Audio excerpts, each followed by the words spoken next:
Assalamualaikum warahmatullahi wabarakatuh. Alhamdulillah rabbil alamin. Wassalatu wassalamu ala asyrafil anbiya'i wal mursalin wa ala alihi wa sahbihi ajma'in.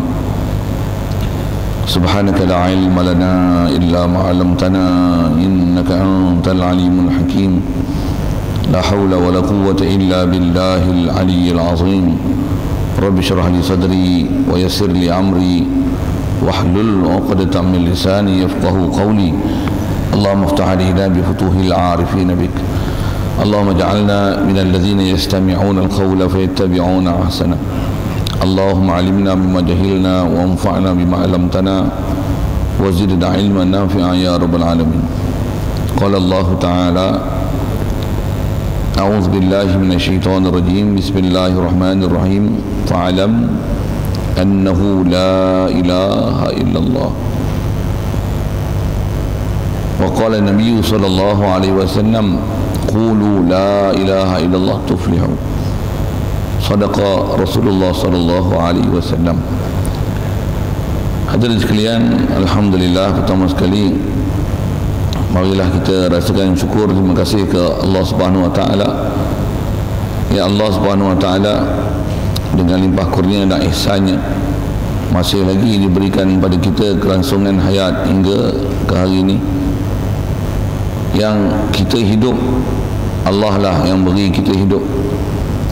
Allah lah satu-satunya yang boleh memberikan nikmat hidup dan kelangsungan hidup pada kita.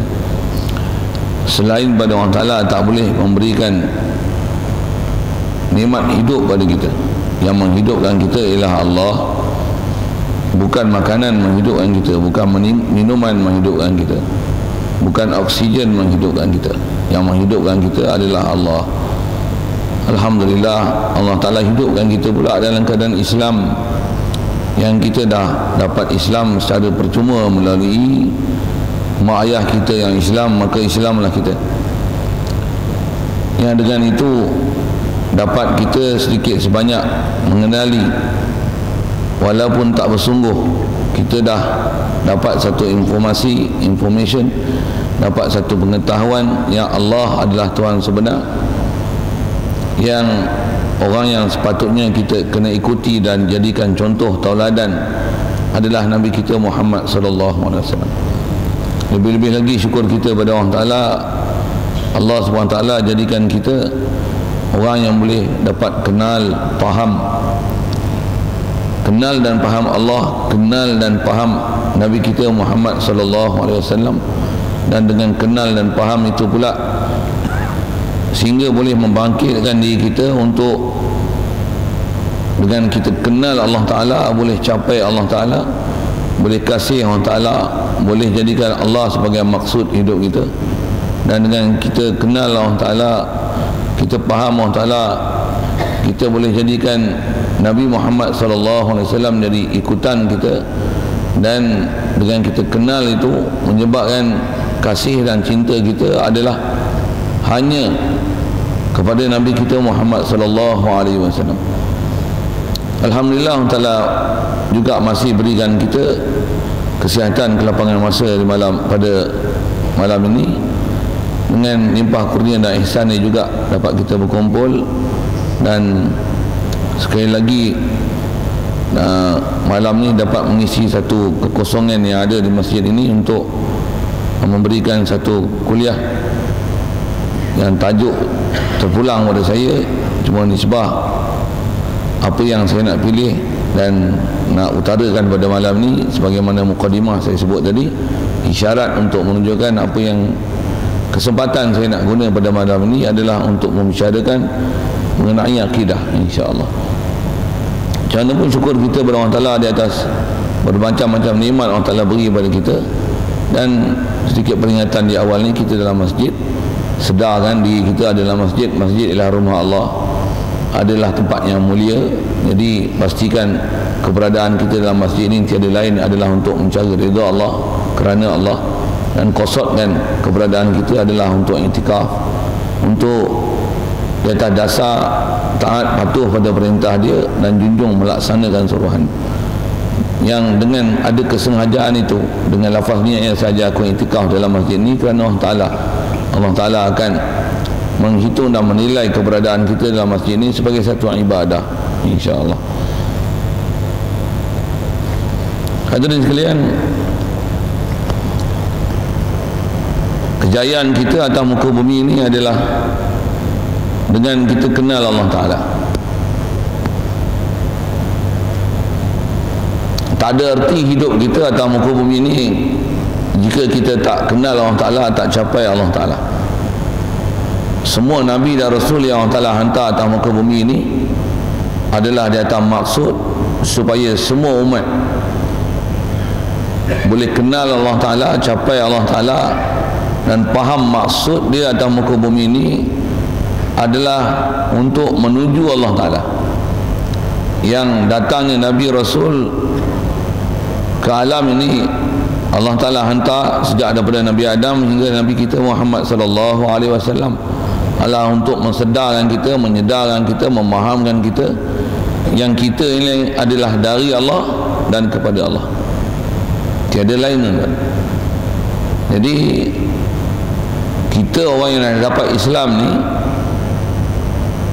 mesti kita faham sungguh maksud kehidupan kita adalah untuk mencapai matlamat perutusan Nabi dan Rasul, untuk supaya setiap manusia, setiap umat bagi Nabi Rasul itu, khususnya kita menjadi umat Nabi SAW ni, benar-benar memang kita dah kenal yang kita daripada Allah, kita nak menuju Allah dan kena faham dan mesti ada ilmu selengkapnya untuk kita faham supaya kita boleh capai dan faham apakah maksud kata kita datang daripada Allah Ta'ala untuk pergi ke Allah Ta'ala, capai Allah Ta'ala, faham ke Allah Ta'ala, iktiraf Allah Ta'ala, dan hidup kita tiada lain melainkan kerana Allah. Setiap atas kita wajib untuk ambil faham ni. Dan kita alhamdulillah Allah Ta'ala telah lahirkan kita daripada kalangan orang Islam, maka dasar yang sangat asas alhamdulillah kita dah perolehi. Yang kita sedia maklum bila sebut saja la ilaha illallah, pastinya tak ada orang Islam yang tak erti kalimah syahadah. Dan begitu juga tak ada orang Islam yang, kalau khususnya di Malaysia ni lah, yang tak pernah dengar terjemah la ilaha illallah Muhammadur Rasulullah. Jadi secara umum ni kita dah dapat satu keadaan yang sangat baik, yang bukan dengan usaha ikhtiar kita, tapi dengan Allah Ta'ala dengan limpah kurnia ihsan dia, dilahirkan kita daripada kalangan mak ayah kita Islam, maka dapatlah kita Islam. Percuma teman, tanpa ada susah payah. Cuma kalau kita semak balik, adakah yang percuma kita dah peroleh ini memang kita dah dapat dan faham, yang faham pun dengan faham sempurna, yang sepatutnya bukan senang untuk memperolehi dia, dan sebenarnya pun memang bukan senang dan semudah yang kita sangka untuk mendapatkan dia. Yang kita dah dapat secara percuma itu hanyalah baru satu pengetahuan asas mengatakan Tuhan sebenar yang layak untuk disembah adalah Allah, Nabi yang sebenar yang untuk kita jadikan ikutan, yang apa kehidupan kita ini mestilah berlandaskan dan berpandukan pada tunjuk ajar daripada dia dan pewaris-pewaris dia, iaitulah para ulama, para awliya.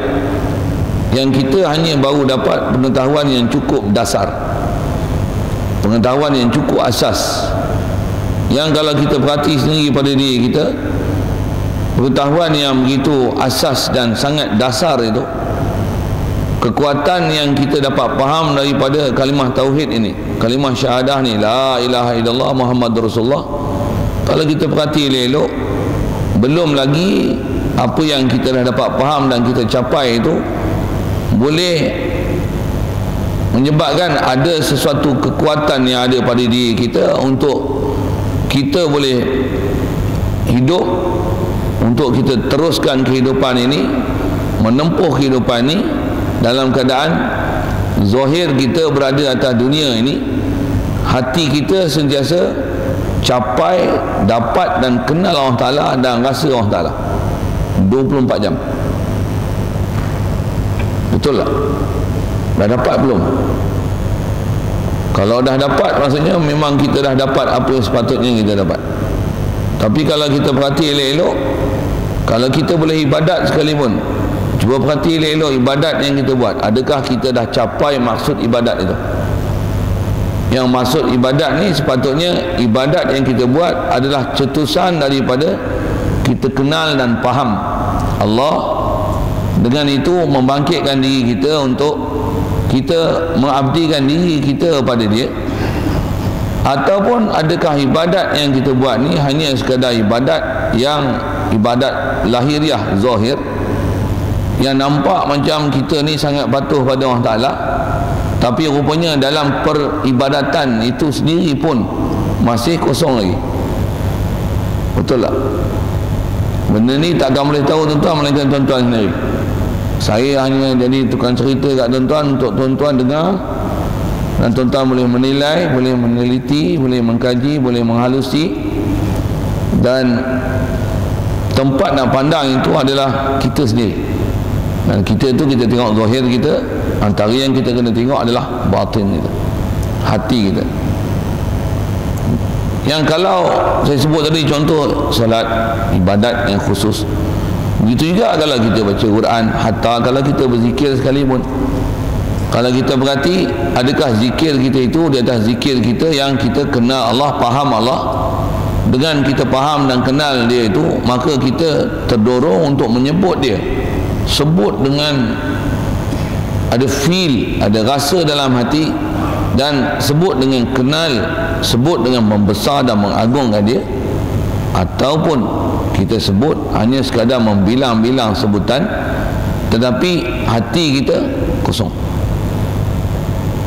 Yang ni yang Nabi Rasul datang tuan-tuan untuk mengajar kita dan memahamkan kita, menyedarkan kita supaya kita capai maksud la ilaha illallah Muhammadur Rasulullah. Begitulah juga semua pewaris Nabi. Yang Rasulullah kata al ulama warasatul anbiya, ulama pewaris Nabi. Begitu juga ada istilah dalam Quran yang Allah Ta'ala istilahkan antara pewaris Nabi-Nabi juga. Dia bukan saja ulama, tapi ada istilah awliya, yang mereka ni adalah orang yang memang sangat kenal Allah Ta'ala, bukan saja mengenali dan mewarisi hukum hakam yang zahir, tapi juga mengenali, mewarisi hukum hakam yang batin, bahkan mendapat kurniaan satu rahmat yang batin, yang dia berpanjangan disebabkan faham dan kenal Allah Ta'ala ni. Maka mereka dengan dapat faham dan kenal ini masih lagi macam mana para sahabat boleh kenal Allah Ta'ala, boleh kasih Allah Ta'ala, boleh kasih Nabi SAW. Ada lagi sehingga zaman ni hadirin sekalian, orang yang dapat kenal Allah Ta'ala, dapat faham Nabi SAW, yang kasih mereka, cinta dia, hidup mati dia adalah kerana Allah dan Rasul. Dan tiada boleh dapat dan hasil perkara begitu tuan-tuan melainkan dengan kenal, faham. Dan untuk kenal dan faham ni tak dapat tidak, dia mesti melalui proses ilmu dan latihan.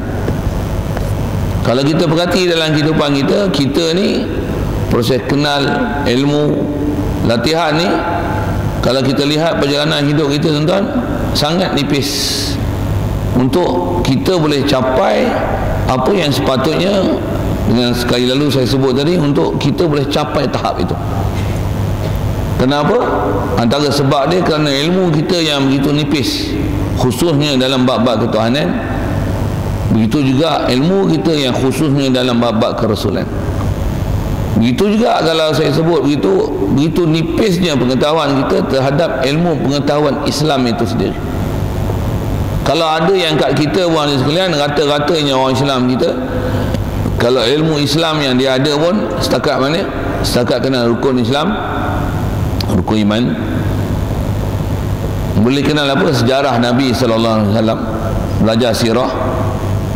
Kalau advance sikit tu dia boleh belajar fiqh, dia tahu hukum hakam, bersuci, solat, puasa, sembahyang, haji. Itu je. Kalau boleh pergi haji pun, boleh pergi haji apa, fizikal aja boleh pergi haji, tapi batin dia nak kenal apa yang sepatutnya nak kenal belum tentu.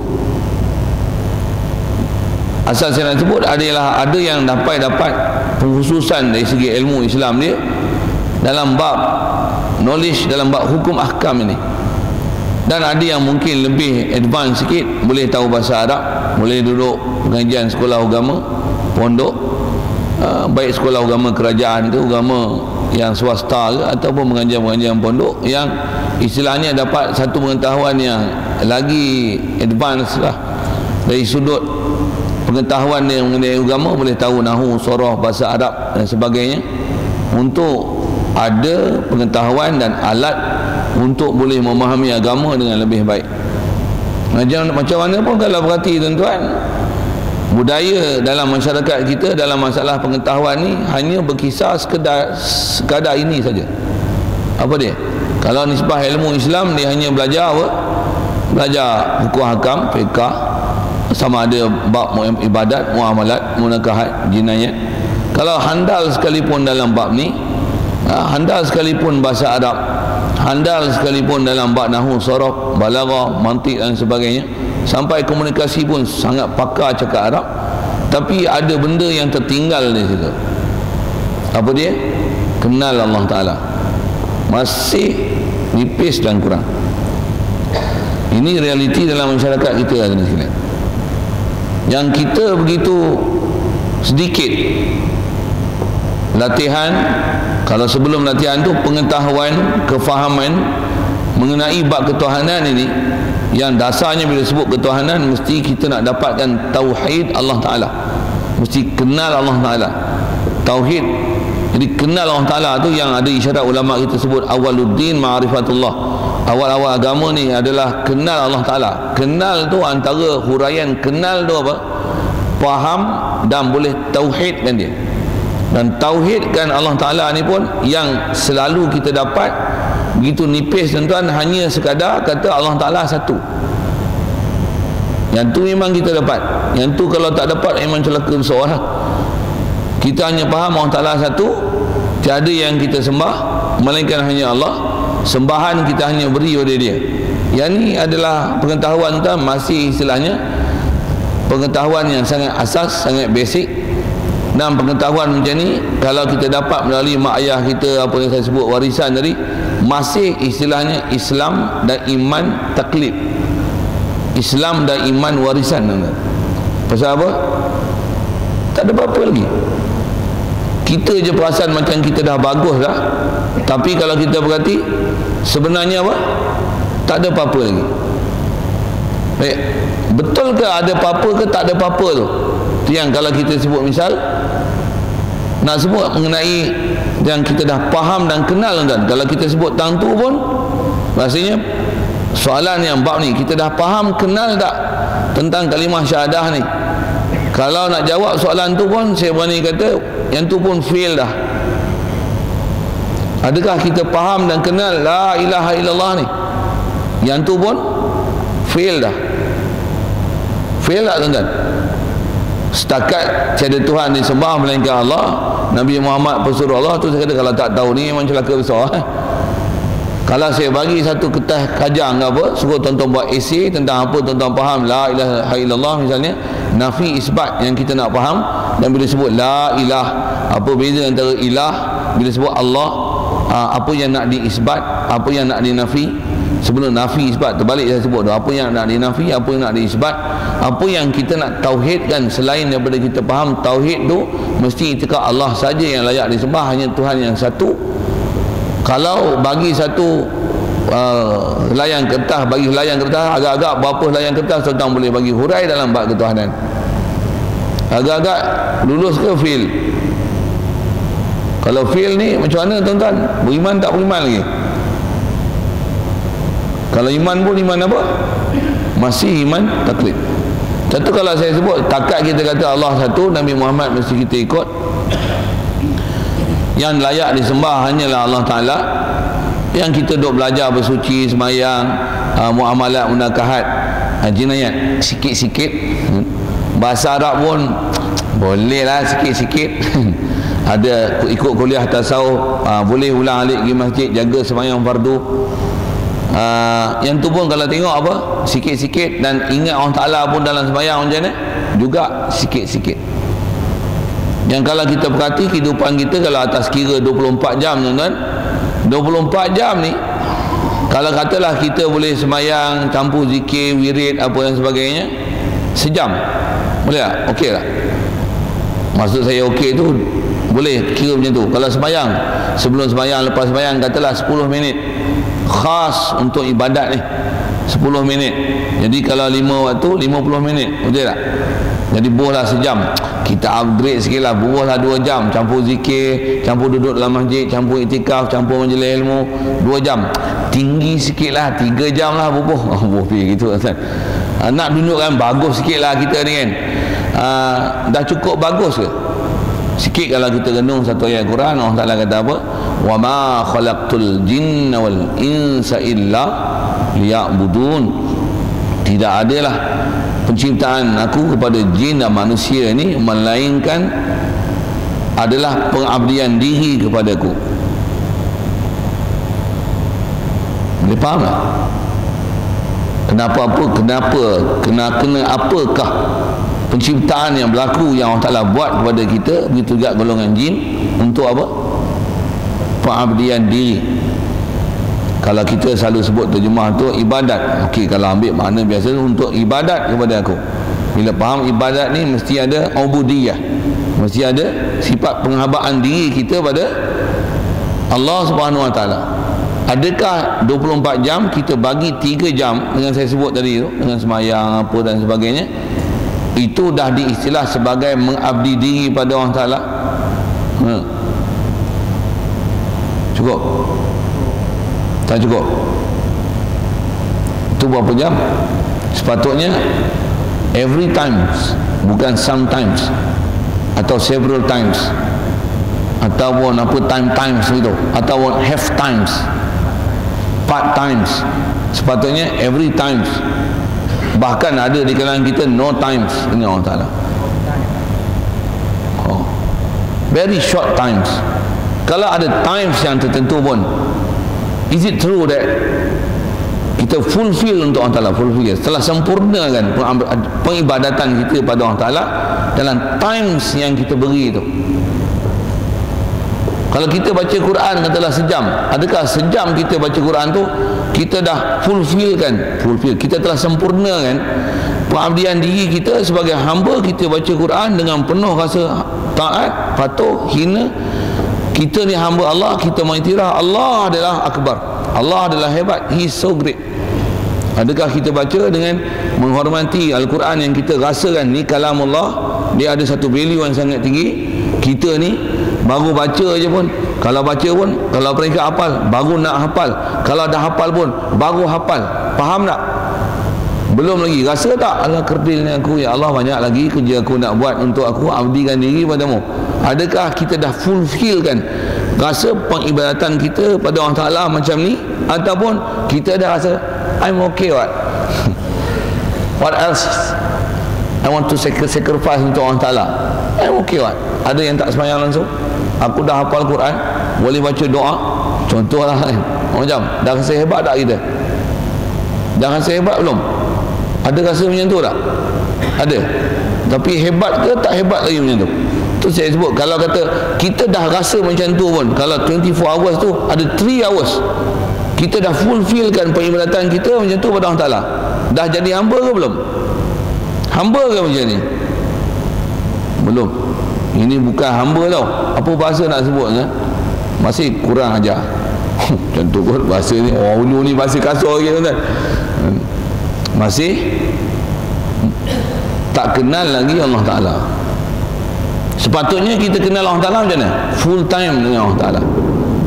Even kita tak duduk dalam solat, kita tak baca Quran, kita tak zikir mulut, tapi hati macam mana? Sentiasa remind dia, sentiasa besarkan dia, muliakan dia, agungkan dia. Memang kita rasa kita diperhati dan dipantau. Dan hati kita, tu yang kata, walaupun kita tak dalam ibadat yang khusus, tapi sentiasa ada connection kita dengan Allah Ta'ala. Kalau kita tak kata sesuatu pun pada Allah Ta'ala, tapi hati kecil kita sentiasa terasa, boleh feel Allah perhatikan aku, Allah Ta'ala tengok aku ni hamba dia, aku ni hidup yang dia yang bagi aku hidup, aku boleh mati bila-bila, dia bila-bila boleh matikan aku. Adakah memang sifat kehambaan macam ni kita rasa dan kita faham dan kita kenal Allah Ta'ala macam ni? Yang inilah yang kita tak dapat. Betul tak? Sepatutnya kena dapat tak? Atas pernyataan Al-Quran itu sendiri, sekalian, kalau kita perhati apa dia mengenai matlamat atau maksud penciptaan manusia itu, wama khalaqtul jinna wal ins. Kalau dengan terjemahan ini, tidak adalah penciptaan, maksudnya bermula daripada proses cipta itu lagi. Bila Allah Ta'ala create kita daripada tak ada kepada ada, daripada makdum kepada maujud ni, tidak adalah penciptaan itu, melainkan liya'budun, kalau saya gunakan bahasa lain, melainkan supaya kita ni ada pengiktirafan kita adalah hamba Allah.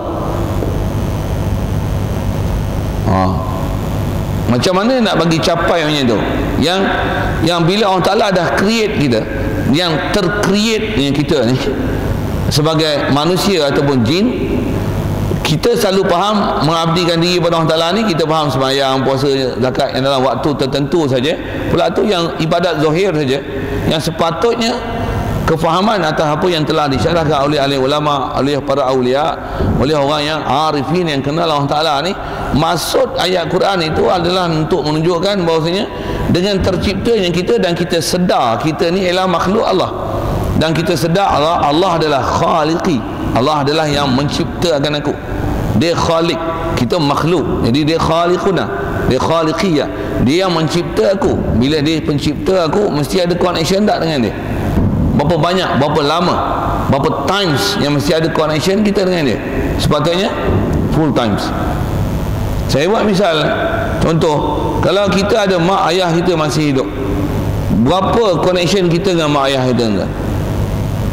Yang memang datang daripada hati sanubari, yang kita kenal dan masih ingat dan faham mak ayah kita, yang sentiasa kita ni kalau nak buat apa-apa, kita sedar tanggungjawab kita dengan mak ayah kita. Kalau kata every time tu, walaupun kita tak telefon dia, walaupun kita tak tulis surat kat dia, apa saja kerja buat kita, mesti kita ingat Allah Ta'ala, ingat mak ayah kita, betul tak? Our parents is always in my heart. Contoh kot, orang putih gitu-gitulah, sekolah menengah reti gila bahasa Inggeris kan. Mesti our parents. Kalau katalah kita sebagai wife, ada husband kita, my husband is always in my heart. Kalau kita ada anak, enggan, anak yang kita sangat sayang, berapa lama connection kita dengan anak? My children, my sons, my daughter is always in my heart. Itu baru anak. Anak kita bukan cipta kita, mak ayah kita pun bukan cipta kita. Yang cipta kita siapa? Allah. Sepatutnya mesti tak, Allah Ta'ala is always in my heart. Betul tak? Teori itu betul tak? Konsep itu betul tak? Sepatutnya itulah konsep liya'budun, maksudnya supaya liya'rifuna huquqa ubudiyati, supaya manusia dan jin ni boleh mengenali tanggungjawab dan hak-hak penghambaan diri kepada Allah, yang Allah Ta'ala isyarat wama khalaqtu, maksudnya Allah dia adalah khaliq kepada jin dan manusia. Sepatutnya mesti ada satu pengenalan, satu kenal, satu ilmu, satu, kalau istilahnya ma'rifah, supaya ada satu kita kenal dengan Allah Ta'ala. Yang kenal itu yang kita faham Allah, yang dengan kita kenal itu kita sentiasa mengiktiraf dia, membesarkan dia, dan every times hati kita dengan Allah Ta'ala.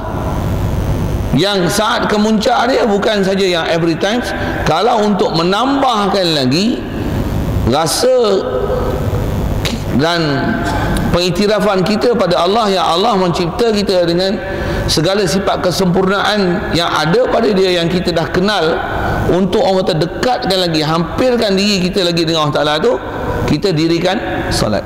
Yang ada isyarat Quran, dia kata aqimis salata li zikri. Dirikanlah sembahyang untuk mengingati aku. Maksudnya luar sembahyang ingat tak? Ingat. Iktiraf tak Allah Ta'ala? Iktiraf. Rasa, feel tak ke Allah Ta'ala? Feel. Tapi untuk khusus ingat, buat apa? Aqimis salah. Dirikan sembahyang. Dan untuk apa sembahyang? Li zikri, untuk ingat aku. Inilah keadaan ulama. Inilah keadaan yang hal yang ada pada aulia. Inilah ada pada orang yang arifin, orang-orang yang memang dapat kenal Allah Ta'ala dan capai Allah Ta'ala dalam kehidupan dia. Dia dapat tahap ini, tuan. Dan dia takkan rasa seronok, melainkan bila ada apa-apa saja, bila tambah hati dia sangat kasih kepada Allah Ta'ala, faham Allah Ta'ala, kenal Allah Ta'ala, tidak akan ada perbuatan yang dia buat yang sangat lazat, melainkan disebut Allah Ta'ala. Kalau sebut pun lebih lazat pada tu, dia nak rasa lazat lagi, apa dia akan solat. Dan solat saat dia paling lazat sekali adalah sujud. Jadi dia buat sujud bukan dia buat untuk dia rasa ke Allah Ta'ala, tapi di atas dia rasa ke Allah Ta'ala itu, dia solat dan dia sujud. Boleh faham tak? Ini adalah keadaan orang yang kenal tanggungjawab dan hak ubudiyah yang sepatutnya diberikan pada Allah Ta'ala. Berbeza dengan kita.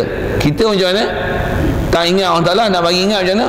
Sujud tonyoh lahir lama-lama sikit, itu buat-buat lagi Allah Ta'ala, subhana rabbiyal a'la wa bihamdi, subhana rabbiyal a'la wa bihamdi, subhana rabbiyal a'la wa bihamdi. Tu pun tak ingat-ingat, tak faham-faham juga agama Allah Ta'ala. Jadi apa masalah kita sebenarnya ni? Yang kita tak capai pada Allah Ta'ala ni, kalau kita faham tu, what's wrong with us? Apa masalah yang berlaku kat kita ni sebenarnya? Cuba nilai sikit pasal bab macam ni, tuan, dia takkan capai melainkan dengan kita tafakur, ta'amul. Majlis macam ni lah dipanggil majlis zikir antaranya. Taman syurga. Pasal apa? Taman untuk kita fikir mengenai macam mana nak capai Allah Ta'ala. Fikir tentang sifat kemuliaan Allah Ta'ala.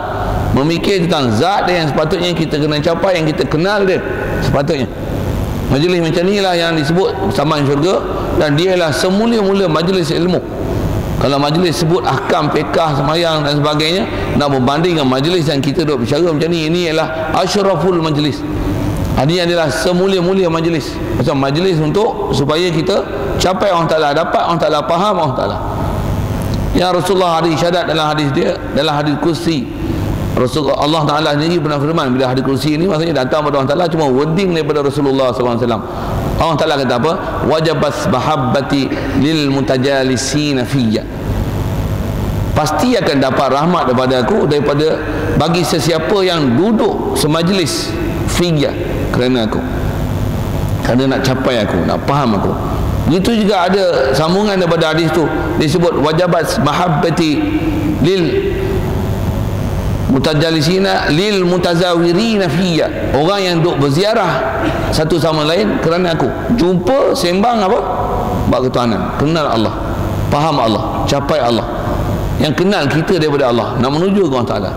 Wajabat mahabbati lil mutajalisina fiyya, lil mutahabbina fiyya, walil mutazawirina fiyya, atau kama qala. Akan dapat ni siapa? Siapa yang duduk semajlis untuk capai aku, duduk semajlis ni untuk berkasih sayang, untuk kenal aku, faham aku, duduk satu majlis untuk berziarah satu sama lain. Saya datang ke sini, tuan-tuan datang ke masjid untuk apa? Untuk capai mahabbah dengan Allah Ta'ala, kasih Allah Ta'ala, faham Allah Ta'ala, capai Allah Ta'ala. Allah Ta'ala jamin apa? Wajabat rahmati, rahmat aku akan beri. Masuk rahmat tu apa? Dia beri, kita boleh kenal dia, capai dia, kita boleh faham maksud hidup kita.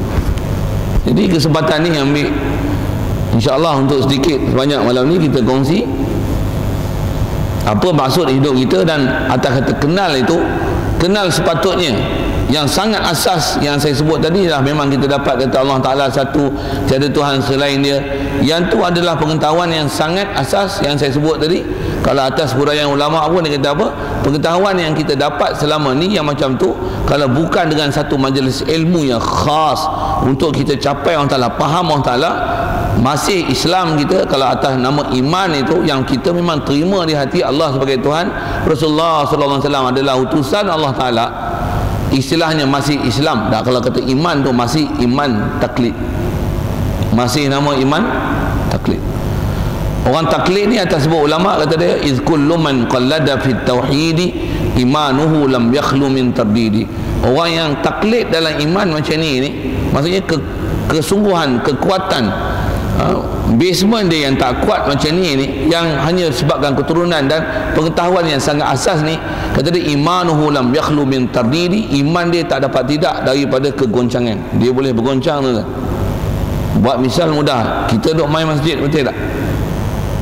Sehari kalau katalah saya tak berhenti majlis lagi, tuan-tuan ada meeting contoh lah.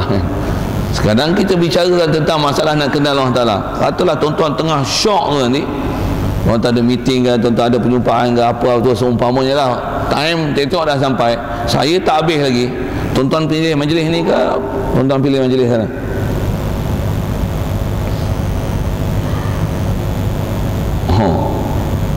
Itu sebut misalnya tinggal majlis. Kalau ada benda yang kadang yang kita duk buat harian, kerja, urusan apa-apalah, perjalanan, musafir, sibuk apa dan sebagainya, antara panggilan Allahu Akbar, Allahu Akbar dengan urusan lain, mana kita lebih utamakan? Allahu Akbar ke yang lain akbar? Masih Allah yang akbar. Lafaz memang sangat jelas, betul tak? Allah Akbar, betul tak?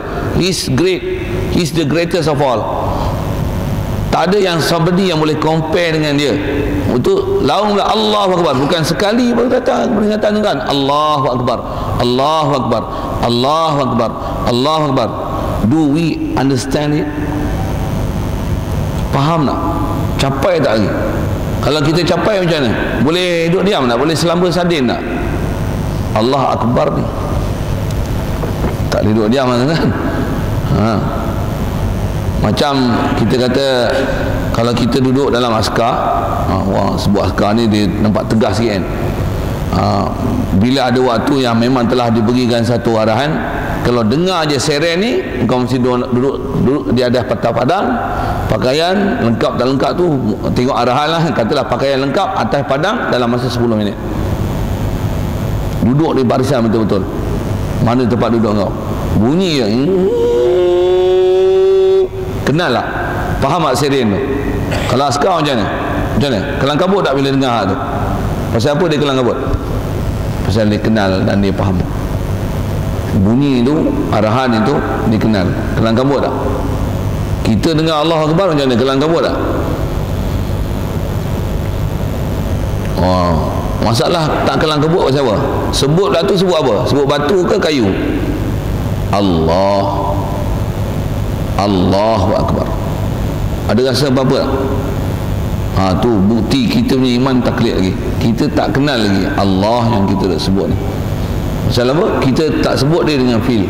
Kalau saya sebut banding askar tadi, kalau askar bila bunyi dia punya seren tu, macam tak ada hidup tak? Betul tak? Itu askar. Kalau loceng pun asrama ke, kalau kita pernah duduk asrama, kalau ada bunyi tring macam bangun tak? Tambah ada warden atau sebagainya yang duk jaga, kalau lambat je sak macam bangun tak? Bergegas tak? Pasal apa? Pasal kita kenal dengan Allah Ta'ala. Pasal apa tak ada macam tu? Jawab. Jadi kita dah kenal belum? Tak kenal lagi tuan-tuan, tak kenal lagi tuan-tuan. Saya sebut bukan kat tuan-tuan, sekali kan saya kena tu. Pasal kita tak dapat feel lagi. Kalau sebut Allah pun macam mana? Ni sebut Allah dia biasa selamba je. Kalau orang yang memang kenal Allah, sebut Allah tu macam mana? Dia tak boleh nak sebut, mesti sebut dengan rasa mulia dan hebat. Katalah kita sebut mak kita, boleh sebut macam ni? Mak, boleh tak macam tu? Mesti sebut. Tak ada adab langsung sebut mak itu macam mana? Mak. Walaupun kita sebut dengan orang lain, mak aku lah, kita sebut macam ni, mak aku macam tu lah. Macam tu ke bahasa dia? Tidak lah. Satu bila Allah ni kita sebut macam mana? Allahu Akbar, la ilaha illallah, la ilaha illallah, Allahu Akbar, Allahu Akbar. Sebut dengan apa? Sebut dengan feel, datang daripada hati sanubari, datang daripada sebab kenal kita dengan Allah Ta'ala. Jadi kalau kita memang dapat kenal macam ni, memang kita akan dapat feel, rasa Allah Ta'ala macam ni. Baik, kalau kita perhati tuan-tuan, masalah yang ada kat kita sekarang ni, masalah apa? Masalah kenal dan faham. Jadi kalau gitu dengan Allah Ta'ala ni, betul lah saya sebut, kita ni memang pengetahuan yang berkenaan dengan Allah Ta'ala ni sangat nipis, yang kita sangat jauh untuk ada istilah kenal dan faham dengan Allah. Satu bila sebut Allah macam mana, ada rasa apa-apa tak? Satu seronok tak sebut la ilaha illallah, tak ada rasa seronok tak? Kalau dengar orang lain sebut pun macam mana, ada rasa apa-apa tak? Tak ada rasa apa-apa. Kalau sebut umum pula, Quran pula kan kalamullah, betul tak? Syok tak dengar kalamullah, tak ada rasa apa-apa. Tambah nak baca kalamullah pun tak boleh. Ada rasa apa-apa tak nak belajar, nak faham, nak hafal, nak ambil tahu? Ada tak? Tak ada pula. Jadi apa masalah kita ni? Kita tak kenal apa yang kita kena capai. Apa yang kita nak kena capai tu kita tak kenal. Satu, kita buat tak peduli saja dengan lafaz. Kalau sebut Allah, kalamullah, yang kita pun sedia maklum kalamullah, words Allah Ta'ala words, and words of Allah, betul? Betul itu bahasa tu, Allah's words. Macam tu betul.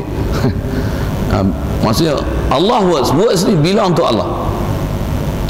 Kita tak rasa bilang kat dia pun. Kalau rasa bilang pun, rasa bilang gitu lah. Pasal apa? Kita tak rasa Allah tu bilang untuk Allah pun, tak pilih bilang kat dia, yang kata walaupun dia punya kalam. Kita tak rasa apa-apa pun. Tapi kalau negara aku kita buat main-main macam mana? Terbakar. Negaramu. Engkau nyanyi lagu negara aku lagi elok sikit. Pasal apa? Pasal kita feel kat lagu negara aku. Tambah main-main pula kan. Ceng negara aku. Macam lagu Kong Hipat Coy lah. Contoh macam terbakar dengar. Ui, apa ni lagu negara aku buat macam ni ni. Tapi bila Allah Ta'ala, Allah Akbar macam ni. Okey. Saja tu tuan-tuan, baru mukadimah nak cerita kenal Allah Ta'ala. Tak ada apa-apa lagi. Saya tak cerita Allah Ta'ala lagi, baru sekadar cerita apa? Hal kita. Betul tak itu hal kita? Jadi kalau kita faham iman ni, iman kita iman taklid lagi tak? Dengan satu tu, walaupun kitab tauhid kita dah khatam 10 kitab, 20 kitab, tapi itu hal kita dengan Allah Ta'ala. Kita masih iman terdiri. Itu yang nak tengok tak tengok, indikator dia macam mana? Cuba ada apa-apa yang berlaku, adakah kita boleh rujuk Allah Ta'ala, kita boleh sedar kita daripada Allah Ta'ala kepada Allah Ta'ala, dan kita sedar ni datang daripada Allah Ta'ala. Walaupun disebut inna lillahi wa inna ilaihi raji'un, tapi memang boleh faham ke apa yang kita sebut tu sama yang mulut dengan apa dalam hati? Memang sama ke perasaan tu, ataupun hanya dia di mulut saja tapi tak masuk di hati? Kalau kita nak makan pun bismillah, maksudnya apa? Dengan nama Allah. Memang kita rasa ke kita makan ni, yang kita rasakan rezeki datang daripada Allah Ta'ala, yang aku makan pun pasal Allah yang suruh makan, aku makan in the name of Allah. Makan pun takat ni kita berhenti siapa? Takat ni saja yang Allah Ta'ala suruh makan, aku tak boleh lebih dah. Rasulullah pun ajar ini ajalah yang aku takat yang aku boleh makan. Dan kita kalau alhamdulillah pun, adakah kita seronok dengan apa yang kita makan, ataupun kita duk rasa seronok pasal Allah lah yang beri aku makan? Kita seronok dengan nikmat ke kita seronok dengan pemberi nikmat? Kalau kita seronok dengan nikmat, tengok makanan kita, alhamdulillah makanan, kita seronok dengan nikmat, kita tak rasa kepada pemberi nikmat. Maksudnya kita tak kenal Allah, kita tak kenal mun'imul ni'mah. Kita hanya kenal nikmat, kita tak kenal pemberi nikmat. Kita hidup, kita syok kita hidup, kita ada ilmu, kita syok kita ada ilmu, tapi kita tak syok, tak feel pada pemberi hidup yang muhyi, yang memberikan sifat hidup pada kita. Kalau ilmu, ada ilmu kat kita yang Allah Ta'ala beri, kita tak rasa kepada yang mu'til ilm, yang memberikan ilmu pada kita tu, kita tak feel dan tak rasa kat dia. Tentu bila tauhid kita dengan Allah Ta'ala tak ada feel macam ni, apa akan jadi? Dia akan timbul bermacam-macam sifat mazmumah. Paling besar syirik. Kita akan menduakan Allah Ta'ala, dan bila ada dapat sesuatu kita tak rasa Allah Ta'ala, kita akan rasa siwa Allah, kita akan rasa selain Allah Ta'ala. Jadi itu adalah akibat dia tuan-tuan, bila kita tak kenal Allah Ta'ala. Satu, bila tak kenal Allah Ta'ala, pintu besar yang akan terbuka di hadapan kita adalah syirik. Pintu besar yang akan terbuka di hadapan kita adalah kufur. Pintu besar yang akan terbuka pada kita adalah murtad. Alhamdulillah. Pintu besar yang akan terbuka pada kita adalah nifaq, munafik. Pintu besar yang akan terbuka pada kita adalah bid'ah dalam berakidah. Sebab kita makan, kita akan rasa apa? Tak ada makan kalau tak kenyang lah aku. Kalau aku tak makan ubat ni, tak tahulah aku. Bid'ah tak akidah. Rasulullah kata gitu kan? Siapa yang bagi sembuh? Allah tak. Macam mana kita boleh terasa di hati ubat ni yang menyembuhkan aku? Bid'ah tak akidah. Kalau lani kita hanya akidah betul. Waktu kita berpaling tu, nama murtad tak? Cuma taklah murtad zahir tu, tapi hati kita sekarang dah keluar daripada pengiktirafan yang kita dah iktiraf Allah lah penyembuh, Allah lah yang hidupkan aku, Allah lah yang mematikan aku. Tapi bila ada sya'an yang tertentu, keadaan tertentu, dalam keadaan tertentu kita dah tak rasa dah Allah Ta'ala, kita rasa pada Maha Allah. Murtad tak nama dia tu. Bila ada i'tiqad pada lain, syirik tak nama dia tu. Bila tak iktiraf ke Allah Ta'ala, tak sebutkan apa yang sepatutnya diisbatkan pada Allah Ta'ala, boleh nama kufur tak tu? Bila kita reka akidah macam ni dan kita berjalan dengan hidup di atas akidah ini, bid'ah tak nama dia tu. Yang inilah benda-benda yang telah disyarahkan oleh ulama dan awliya Allah, tuan-tuan, yang kita sangat sikit untuk berada bersama dengan mereka, yang mereka dapat menceritakan dan mensyarahkan dan memahamkan kepada kita tauhid yang sepatutnya dicapai.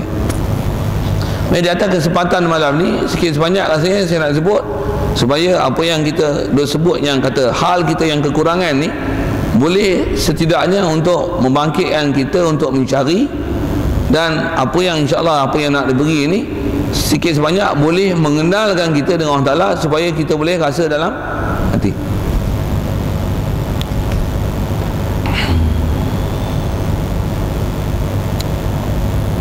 Baik. Jadi hadirin sekalian, kalau kita perhati, dasar yang kita nak tengok untuk capai ni mesti kena lihat dasar akidah kita. Yang saya sebut di awal tadi, memang semua Nabi Rasul datang atas muka bumi ni. Ramai mana? Semua Nabi, 124,000, angka yang antara riwayat masyhur sebut, yang masyhur di kalangan orang Melayu dan sangat popular angka ni. Sejak daripada Nabi Adam sampai Nabi Muhammad SAW, atas umum nama Nabi ni 124,000. Ramai tak? Ajar apa? Semata-mata untuk memahamkan akidah la ilaha illallah. Susah sangat dia nak faham. Memang kalau tak perhati kadang susah juga. Tapi apa masalah dia? Dia bukan saja setakat faham, tapi nak sampai masuk dalam hati. Nak masuk dalam hati itulah yang kadang tak pernah kita usahakan dan dapatkan. Kalau ada pun kadang tak mudah. Baik, apa saya nak sebut ialah, jadi kita nak balik hukum Islam, iman kita ni mesti balik pada kalimah syahadah. Mesti balik pada kalimah syahadah yang kita sebut, la ilaha illallah. Saya nak sebut malam ni sekadar dengan masa yang ada untuk fokus pada dua kalimah besar yang ada pada kalimah syahadah itu, itulah ilah Allah. Pasal kita mesti nak faham ilah tu apa, dan setelah faham ilah, yang kita nak isbatkan, yang kita nak tanam di hati kita, bukan umum makna ilah, tapi yang kita nak tanam dalam hati kita sampai rasa dalam hati, yang kita dah faham pada ilah ni adalah Allah. Kita kadang kalimah pun tak pernah ambil benda ni, cuma nak ambil bahasa ni, ilah dengan Allah, dia ada sedikit bahasa Arab yang kena ambil juga. Dan insyaAllah saya cuba saya mungkin setakat Allah Ta'ala bagi kefahaman macam ni, untuk dengan sedikit pendekatan bahasa Melayu dan sedikit pendekatan bahasa Inggeris kot, yang asalnya pada bahasa Arab. Asal kita sedia maklum, Arab ni kita kadang-kadang kantoi, bukan tak tahu kantoi tu kan. Macam mana pun sedikit penjelasan dan comparison tu nanti boleh menyebabkan kita boleh faham apa yang nak disyarahkan daripada bahasa Arab. Cuba bawa fahaman tu nanti, kalau boleh faham ilah, nanti tuan-tuan bayangkan betapa syoknya bila sebut Allah. Pasal apa? Pasal kita faham antara dua kalimah ni, ilah dengan Allah, kita dah faham betul-betul ciri ilah ni, sebut Allah je macam mana, kita dah syok lah. Pasal apa? Kalau bahkan kalau sebelum sebut Allah sekalipun, kalau kita faham siapa dia ilah ni, yang kita nak kata memang la ilah, tidak ada sesuatu pun yang mempunyai ciri ilah ni melainkan Allah. Okey, kalau kita dah faham maksud kita nafi Ilah itu pun kalau ikut dah sedap lah tuan-tuan, dah sedap dah. Apatah lagi bila ilah yang kalau istilah Arabnya disebut dengan istilah isim nakirah ini, kalau yang tu pun kita dah faham, yang ni adalah sepatutnya yang hendaklah diisbatkan dan dipaham pada Allah Ta'ala, yang belum ke Allah tadi, tapi atas nama ilah saja, atas isim nakirah kita dah faham tu. Yang kita sebut nanti illallah, melainkan Allah. Ya Allah, kalau dengan struktur kalimah tu dia ialah isim makrifah. Kalau nakirah tu pun kita dah rasa sedap, seronok, lazat dan faham pada Allah Ta'ala. Apatah lagi yang kita sebut bukan ilah, tapi ialah isim makrifahnya. Apa dia? Allah. Tentu lagi sedap dan lazat. Cuma ada sedikit bahasa yang tuan-tuan kena telan. Yang ni lah yang dikatakan proses ilmu. Bila ilmu maksudnya mesti ada idrak. Kalau istilah Urdu tuan-tuan mesti ada jantapan, ada jantak, pehcan, bahasa Urdu kan. Apa maksudnya? Ada keupayaan untuk kita kenal dan faham. Jadi istilah Arab dia dipanggil ada idrak. Idrak ni apa? Ada keupayaan kita untuk capai dan reti dia. Pasal kita kalau tak capai dan tak reti, memang tak boleh faham. Pasal aras ilmu pun dia ada istilah pengetahuan, kefahaman. Dia sampai bila faham nanti akan ada sampai tahap dia boleh analisa. Nanti dia boleh sintesis dan dia boleh hipotesis. Lepas tu dia boleh apply kan dalam kehidupan. Macam mana nak faham kan? Pasal apa? Pasal bermula daripada aras pengetahuan, kefahaman. Nanti dia boleh analisa. Bila analisa tu nanti dia boleh boleh buat comparison, boleh compare. Lepas tu nanti dia boleh sintesis kan. Maksudnya boleh pecah-pecah kan. Yang pecah pun dia boleh cantum kan. Lepas tu dia boleh faham, create, dan dengan itu dia boleh membina satu keadaan pengetahuan yang dia dah ada pehcan ini, idrak ni, dah ada kefahaman ni. Itu nak kena faham juga kalimah ni, insya-Allah. Dan memang kalau kita belajar tauhid pun antara asas kita belajar tauhid apa dia? Untuk faham la ilaha illallah. Sedikitlah ambil sejarah dulu sebelum tu. Rasulullah orang Arab betul tak? Sahabat orang Arab betul tak? Dan zaman Rasulullah dibangkitkan sebagai Nabi Rasul itulah zaman sastra, zaman kemuncak sastra. Zaman yang dikeliling dia adalah dipenuhi oleh ahli balaghah dan fasaha. Itu istilahnya.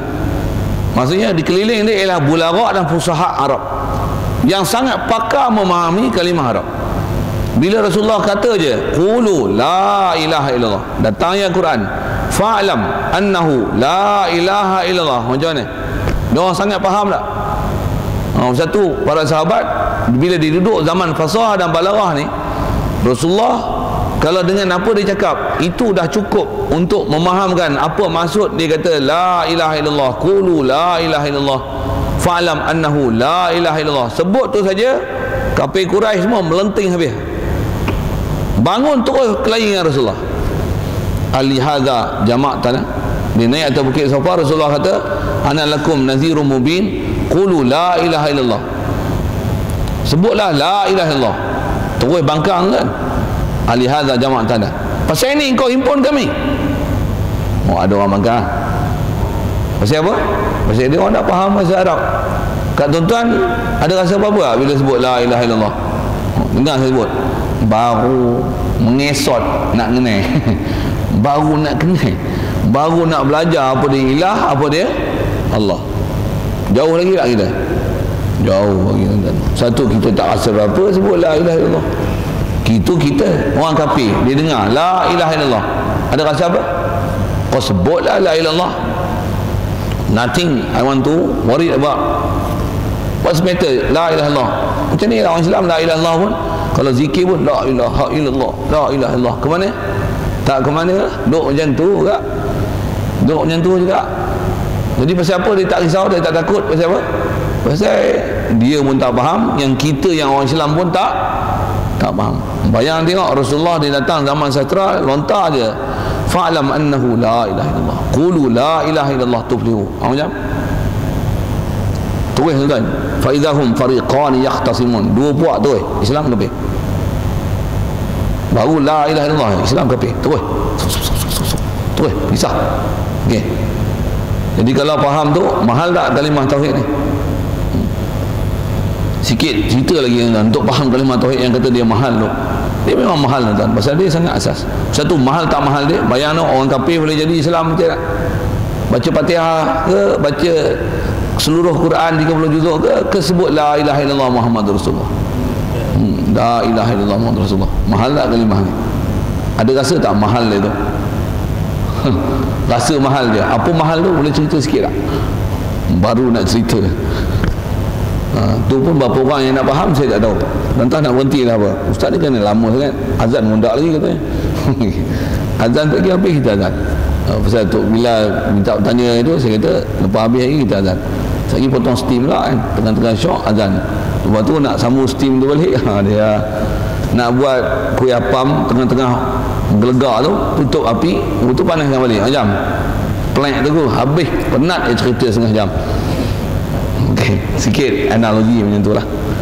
Baik tuan-tuan, apa saya nak sebut ni? Saya sebut ni untuk kita kongsikan, untuk kenal ilah dengan Allah. Jadi dasarnya kena faham macam tu sikit lah. Apa dia? Ada istilah ilah ni isim nakirah, Allah ni isim ma'rifah. Ini nahu ni tak dapat tidak. Pasal Allah Ta'ala kata inna anzalnahu Qur'anan Arabiyyan. Kami turun Quran ni Arabi. Apa maksud Arabi? Usulub Arabi, lughah Arabi, qawaid Arabi, syarah dia Arabi. Nak faham dia tu semua mengikut qawaid Arab. Qawaid Arab, usulub Arab, zub Arab, mesti dengan cara Arab. Baik. Jadi antara yang nak faham Arab tu tahu mana?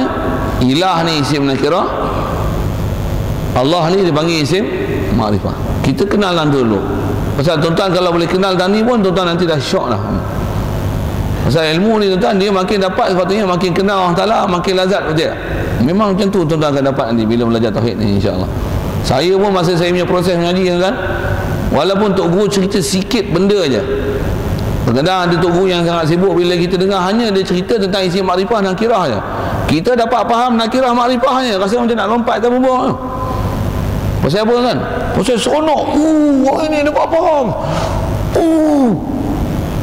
Saya ngaji tuan arwah tok guru kalau patih tu dia kata apa kan? Dia kata kita bila dapat faham ilmu ni tambah dapat kenal makrifah Allah Taala ni. Seronok pada jadi anak raja ke. Jadi anak raja apa hal? Pasal apa beh? Apa nak boleh dapat dia? Tengok awek mana berkenan aku nak tu kahwin. Boleh tak? Kalau raja dia boleh dapat. Seronok kan macam tu. Saya silap dapat bala lagi betul tak? Tapi bila faham Allah Ta'ala, faham apa yang sepatutnya yang kita makrifah Allah Ta'ala ni seronok tak? Tak ada siapa boleh cerita keseronokan kita tuan, kita saja boleh dapat nikmat itu pasal Allah dah beri satu nikmat faham. Faqih fid din. Jadi asal saya nak sebut ialah nakirah makrifah. Melayu susah sikit nak beza tuan, pasal dia tak ada usulub makrifah nakirah. Macam mana pun comparison Inggeris sikit, macam mana pun kita try pergi kat Melayu juga untuk boleh pakai faham nilai makrifah nakirah ni. Sehari saya cerita nakirah tu dengan apa huraian ilah ni, tuan-tuan boleh faham tu. Bayangkan ini nakirah, kalau Allah yang makrifah macam mana? Memang seronok gila. Kalau saya kata bahasa Inggeris macam ni, jadi kita ngaji bahasa sikit lah untuk faham ilah dan Allah ni. Tapi dapat Arab takut tuan-tuan tak boleh faham, saya bagi bahasa Inggeris dulu.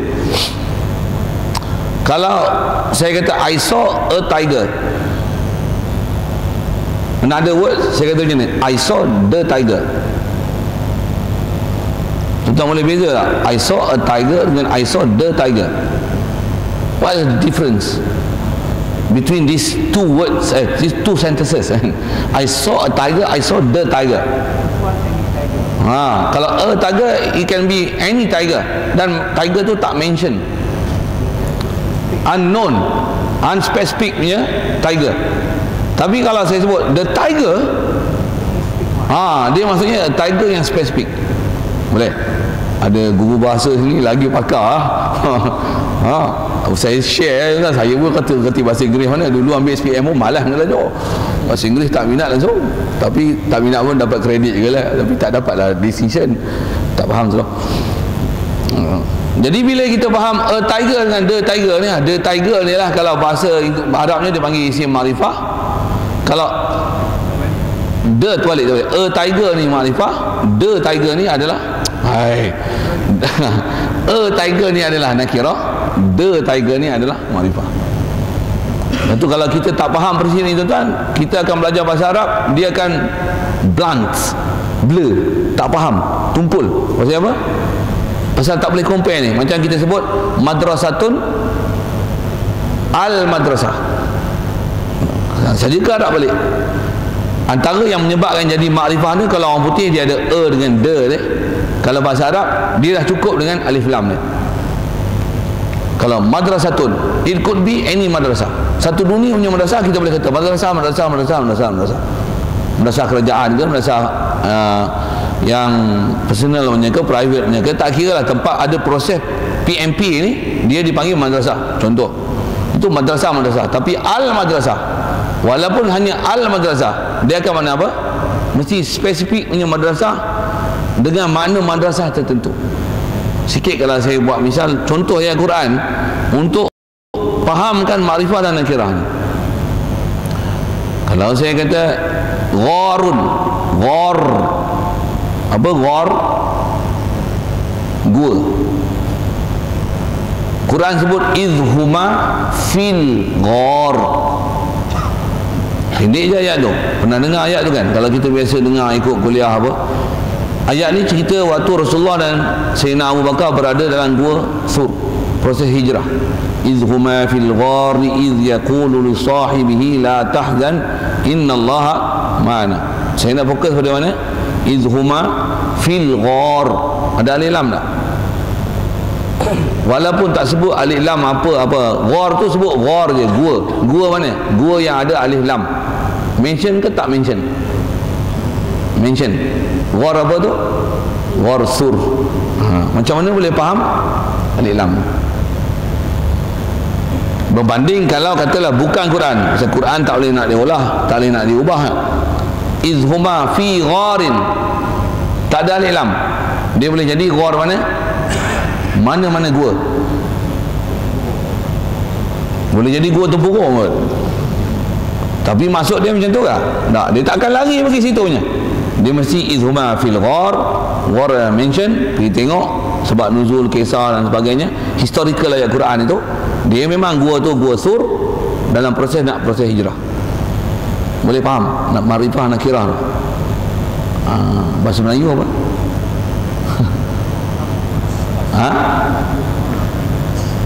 Nama am, nama khas. Tu pun Melayu tak terima negara. Dia nak nama am, nama khas pun orang dengan nama dia Muhammad misalnya. Orang nama am, Muhammad nama khas. Tapi madrasah, sekolah itu Melayu nama am juga, betul tak? Melayu tak ada lah.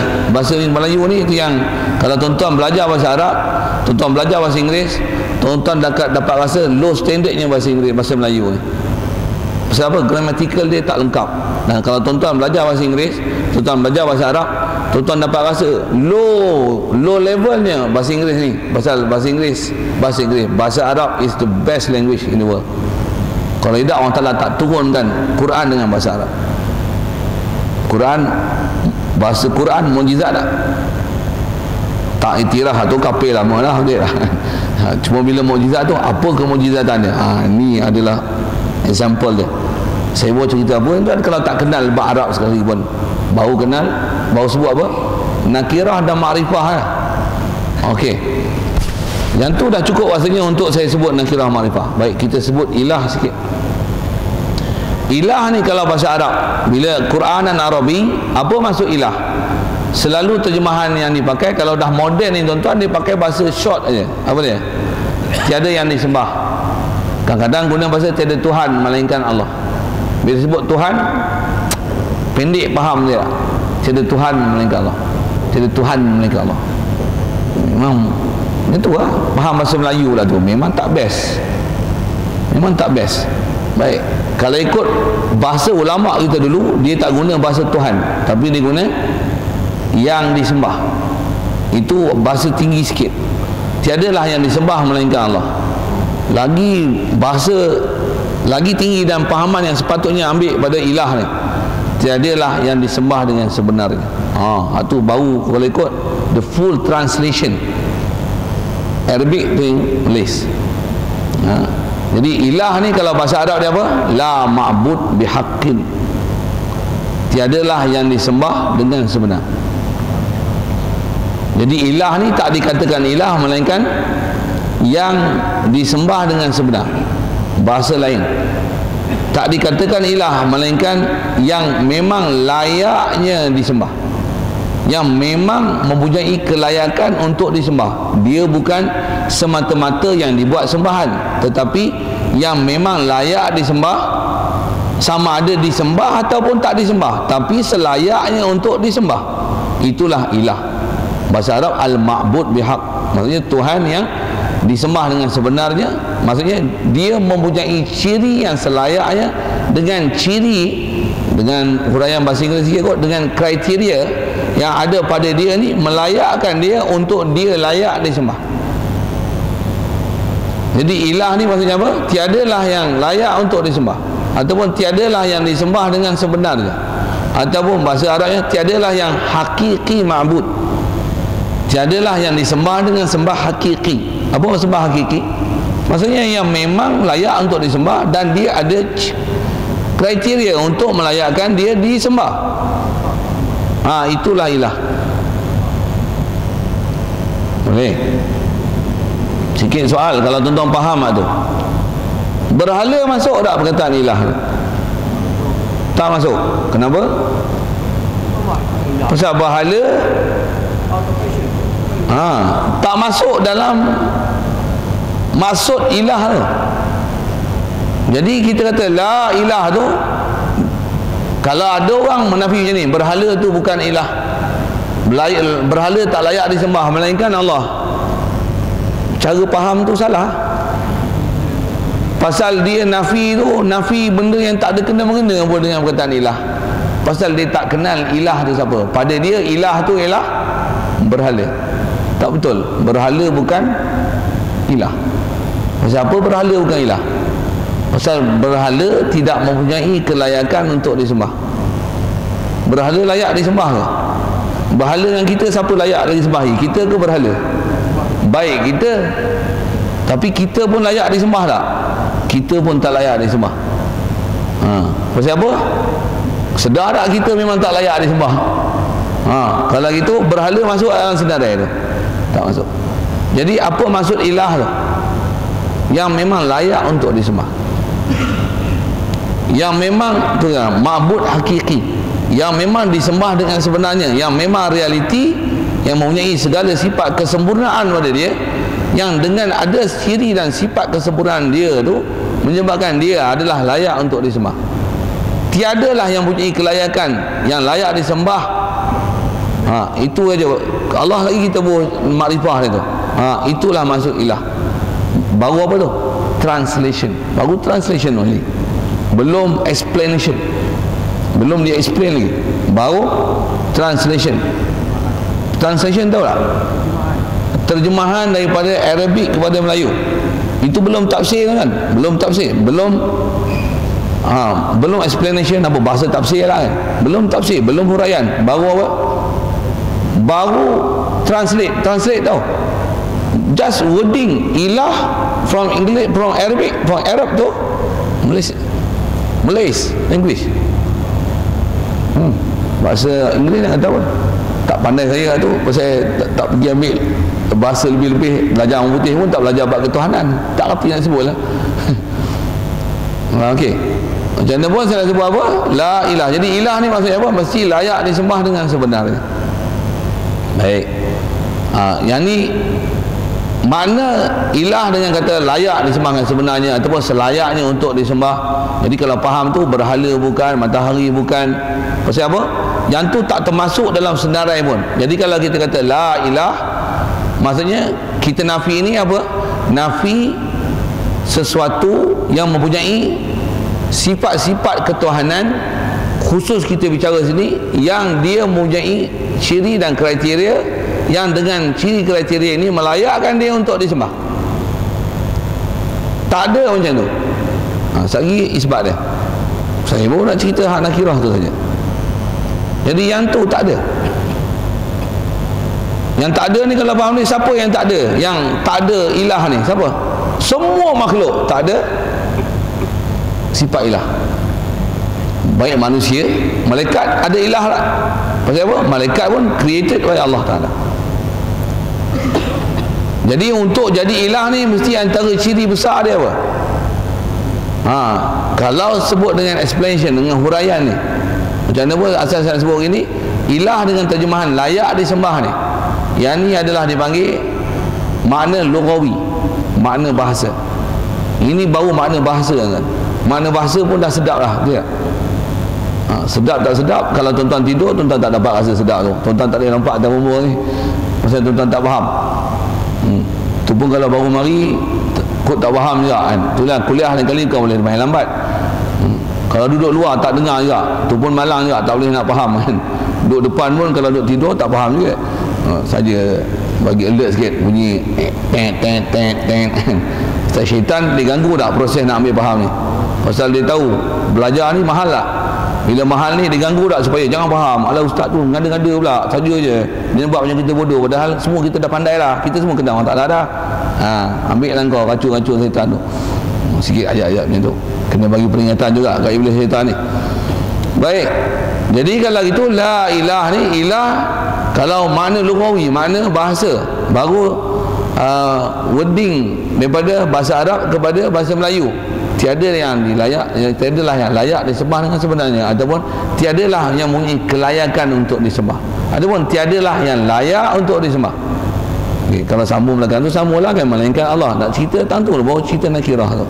Baik. Bila sebut kata dia mestilah yang mempunyai kelayakan untuk disembah.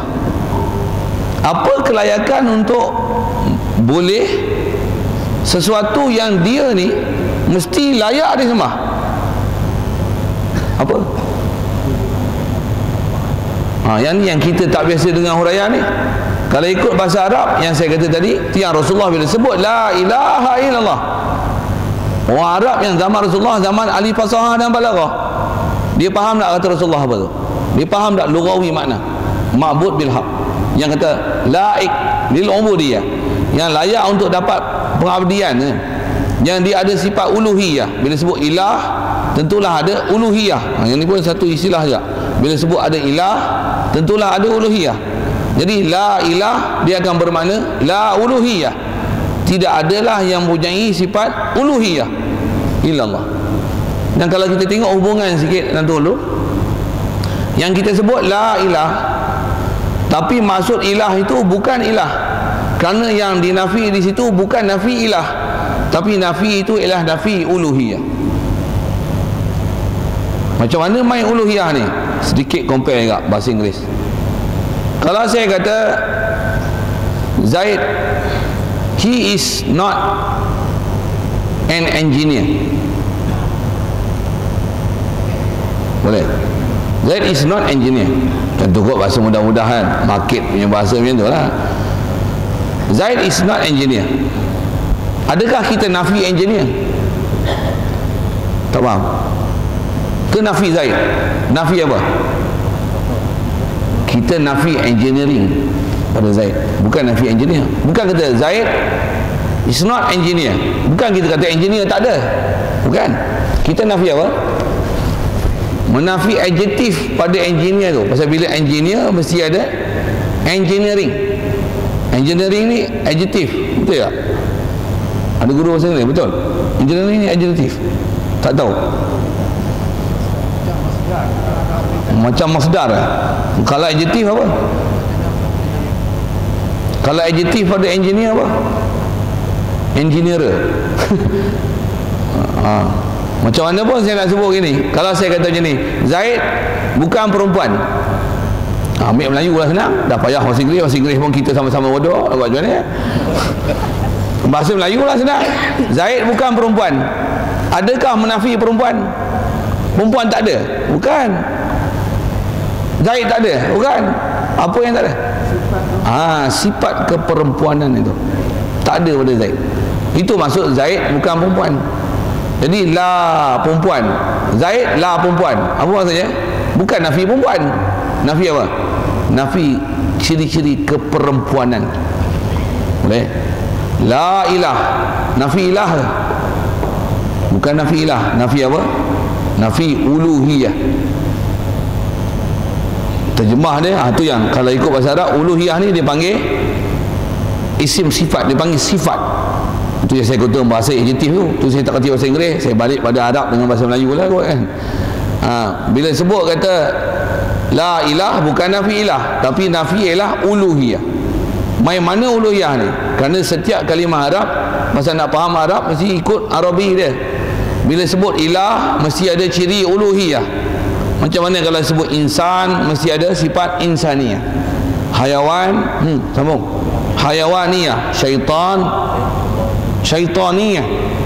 Kerana nak create bahasa tu susah sikit juga. Saya sebut yang kita biasa sebut lah. Ilmu ilmiah, yang tu sakit dia macam mana pun itu format Melayu. Kalau saya kata dia ni bukan manusia, kita kata kat orang ni manusia ni, katalah nama si Polan ni bukan manusia, adakah kita menafikan manusia tu pada dia? Menafi apa? Dia ni binatang, maksudnya dia jadi babi ke? Bukan. Apa maksudnya? Sifat kebinatangan dah ada pada dia. Okey, boleh faham? Jadi la ilah, apa maksudnya? Tidak ada sifat uluhiyah. Sifat uluhiyah tak ada. Baik. Dan kita faham tak ada sifat uluhiyah ni, kat siapa yang kita nak nafi sifat uluhiyah ni? Yang tak ada uluhiyah ni, siapa yang tak ada uluhiyah? Tapi dasar dia la ilah ni maksudnya la uluhiyah. Tak adalah yang bersifat uluhiyah. Siapa yang tak ada uluhiyah ni? Pasal bila kita sebut la ilah, itu ilah betul tak? Bila ilah akan ada uluhiyah, siapa opposite daripada ilah? Bahasa mudah kita makhluk. Dia ialah maha siwa Allah, selain pada Allah Ta'ala. Jadi kalau kita kata la ilah ni, maksudnya menafi la uluhiyah, siapa yang tak ada uluhiyah? Kalau kaedah Arab dia, pasal dia nafi ni dipanggil nafi lil jinsi. La ilah dengan mana la uluhiyah, siapa tak ada uluhiyah? Dengan mana la ayyu syai'in, la ayya syai'in ilahan. Tak ada sesuatu pun yang akan boleh jadi ilah. Maksudnya ayyu syai' ni tak ada yang ilah. Apa ayyu syai' ni? Makhluk. Apa istilah lain? Ma siwa Allah ni bukan ilah. Kenapa ayyu syai'? Makhluk ni, ma siwa Allah ni bukan ilah. Kerana tidak ada uluhiyah. Kerana tidak ada sifat ketuhanan.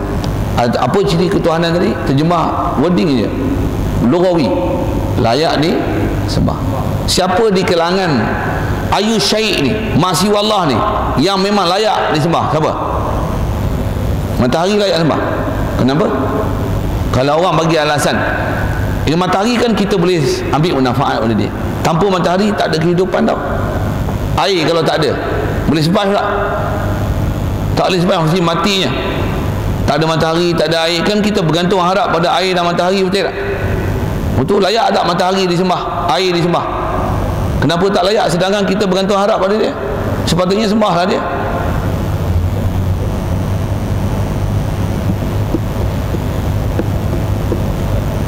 Mungkin dari satu sudut kita perlukan dia. Pasal bila perlu tu seolah-olah macam kita perlukan Allah tak? Perlukan air tak? Tapi air itu sendiri, dia boleh tak tunaikan hajat untuk memberikan kehidupan kepada kita, pada makhluk ni? Dia sendiri boleh tak? Boleh tak matahari dia sendiri beri manfaat pada kita? Penzahiran adalah melalui matahari, tapi sebenarnya matahari akan beri manfaat kepada kita. Tak. Siapa beri manfaat kepada kita? Jadi matahari layak disembah. Kenapa tak layak disembah sedangkan dia boleh memberi sesuatu kat kita? Kerana dia pun masih dicipta oleh sesuatu. Dia sendiri pun berhajat pada sesuatu. Air dia pun berhajat daripada sesuatu untuk dia wujud. Mana mungkin dia boleh memberikan manfaat atau mudarat kepada yang lain sehingga melayakkan untuk disembah. Kalau dia boleh memberikan manfaat pun, dia sendiri berhajat untuk memberi manfaat itu kepada sesuatu yang lain. Jadi dia layak tak untuk ada sifat ilah? Apa ciri tak layak dari situ? Dia pun berhajat kepada sesuatu. Jadi atas huraian ulama tuan-tuan, bila sebut uluhiyah ni, jadi ma siwallah ayu syai', tidak akan ada sifat uluhiyah. Jadi kalau gitu, apa huraian uluhiyah ni? Kalau atas istilah ulama, dia kata kalau tengok dalam matan Umum Barahin, kita ulama-ulama yang ambil faham daripada Quran, daripada hadis Nabi SAW menghuraikan makna uluhiyah ni, dia kata makna istilahi. Kita apa? Fal uluhiyatu istighna'ul ilahi an kulli ma siwahu wa muftaqirun ilaihi kullu ma adahu. Kalau Urdu punya istilah tuan-tuan tahu, nak dengar apa saya sebut? Apa makna la ilaha illallah? Ilah tu apa makna uluhiyah? Uluhiyah ni be hajat hokr, subki hajat puri karne wala. Berarti saya suka Urdu sikit kan, dan pergi 2 minggu, saya nak pergi sebulan lah. Tuan-tuan tak faham cerita apa tu, orang yang biasa kuliah saya, dia tahu saya baru pergi India baru ni, dapatlah bahasa Urdu sikit. Saya nak cerita apa pula tu, belajar yang kita belajar kat pondok dalam kitab apa macam ni, pergi kat sana, kalau atas stil akidah ahli sunnah wal jamaah, mesti syarahan dia sama, tak lari sedikit pun tuan, tak ada seinci yang lari. Kalau seinci lagi, 1 hul lari kot, itu kiasan bahasa lah. Tak seinci maksudnya tak lari langsung lah, maksudnya tak lari sikit pun tuan, sama. Arab, kitab tu guru Malaysia, walaupun orang India, tapi bukan India Paria India lah umumnya, pasal duduk India. Walaupun Melayu, walaupun tengok Arab, kitab-kitab pun bukan semua orang darah Arab, ada juga yang bukan Arab, tapi bila sebut akidah yang betul daripada Quran hadis, mensyarahkan la ilaha illallah, huraian macam mana? Sama, cuma bahasa je lain. Jadi kalau itu, apa yang melayakkan untuk ada kriteria uluhiyah ni? Mestilah istighna'ul ilahi an kulli ma siwahu wa muftaqirun ilahi kullu ma adahu. Kalau bahasa ringkas dia ada 2 ciri besar. Apa dia? Pertama, dia tak hajat pada sesuatu, be hajat hukr, tak hajat pada sesuatu sama sekali. Itu ciri uluhiyah. Lagi ciri kedua dia memang atas istilah 2 sifat besar yang disebut. Dia tak hajat pada sesuatu. Kedua, semua makhluk mesti berhajat pada dia. Istighna'ul ilahi an kulli ma siwahu muftaqirun ilaihi kullu ma adahu, sentiasa berhajat kepada dia oleh selain daripada dia. Ma siwa Allah ni mesti berhajat kepada dia. Jadi 2 ciri besar ni, kalau dengan bahasa istilah pendek, untuk jadi uluhiyah dia mesti ada 2 ciri. Istighna', satu lagi iftiqar. Panjangnya istighna'ul ilahi an kulli ma siwahu, ia apa? Iftiqaru kulli ma adahu ilaihi. Itu Arabic, susah sikit nak faham dia tak? Tuan ambil bahasa pendek dia, istighna', iftiqar. Kalau lagi bahasa Melayu apa? Tak hajat pada sesuatu, semua makhluk mesti berhajat pada dia. Boleh? Tu apa tu? Itulah tafsir kepada makna ilah. Bila ilah mesti ada uluhiyah. Uluhiyah mesti ada 2 ciri besar, tak hajat pada sesuatu, semua makhluk mesti berhajat pada dia. Cukup 2 ciri ni barulah melayakkan dia jadi ilah, pasal ada uluhiyah. Jadi bila faham uluhiyah macam ni, makhluk ilah tak? Tak ada makhluk yang tak hajat pada sesuatu. Semua makhluk mesti berhajat pada sesuatu yang lain. Patut besar sekali makhluk yang mesti berhajat pada sesuatu apa dia? Makhluk, nama pun makhluk, dia dijadikan. Mesti ada yang menjadi. Selain pada Allah Ta'ala ni, semua makhluk dia nak. Yang ni Alhamdulillah kita dah dapat dengan taklid, mudah-mudahnya kita dapat faham. Selain pada Allah Ta'ala, semua be create, betul tak? Allah Ta'ala yang created dia. So semua makhluk adalah dijadikan. Berhajat tak pada yang menjadikan? Mesti. Makhluk ada tak boleh jadi ilah? Kenapa tak boleh jadi ilah? Kerana tak ada ciri uluhiyah. Dalil Quran menghuraikan makna uluhiyah ni. Allah Ta'ala kata apa? Ayuhan nas antumul fuqara'u ila Allah wallahu huwal ghaniyul hamid. Allah Ta'ala kata apa? Wahai manusia, antum, kamu semua, all of you, fuqara'u ila Allah. Fuqara' ni fakir. Apa makna fakir? Berhajat. Kamu sentiasa berhajat pada Allah Ta'ala. Fuqara' itulah ulama ambil perkataan iftiqaru kulli ma adahu ilaihi. Semua makhluk mesti berhajat pada dia. Wallah, Allah macam mana sifat Allah lah? Wallahu huwal ghani. Allah Ta'ala dia lah Tuhan yang ghani. Terjemah asal kaya. Apa maksud kaya? Bi hajat hukr. Tak ada hajat sama sekali dengan makhluk. Jadi huraian uluhiyah apa? Tak hajat pada sesuatu, semua makhluk mesti hajat pada dia. Jadi faham tak apa? Ayu syai, makhluk ni, ma siwa Allah ni, tidak ada sesuatu pun boleh jadi ilah. Kenapa? Tak ada ayu syai, tak ada makhluk yang ada sifat uluhiyah. Kenapa tak jadi uluhiyah? Kerana tidak ada sesuatu pun syai ni di alam ini, ma siwa Allah ni, selain pada Allah Ta'ala ni, makhluk ni yang dia tak hajat pada sesuatu, yang makhluk semua berhajat pada dia. Satu kalau sebut atas isu matahari, air tadi, matahari, semua makhluk berhajat pada matahari, betul tak? Tapi matahari sendiri macam mana? Dia pun berhajat kepada yang menjadikan karakter dia jadi matahari. Bayang sikit, special lah matahari. Daripada dulu terbakar, stabil lah, konsisten ke tak konsisten? Macam mana sistem yang ada satu benda yang seketul aja dia boleh terbakar continuously tanpa ada apa-apa perubahan suhu. Macam pelik. Matahari sendiri create bagi dia jadi macam tu. Jadi memang dia boleh bagi manfaat sesuatu. Makhluk semua hajat pada dia, tapi dia sendiri dia pun berhajat pada yang menjadikan dia. Matahari ilah tak? Kalau matahari bukan ilah, selain pada matahari ada lagi yang kod manfaat lagi besar pada matahari.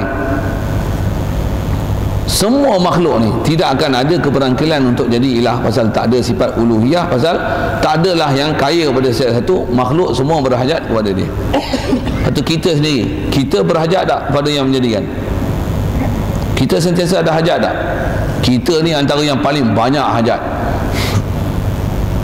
Hajat makan tak? Tak makan mati tak?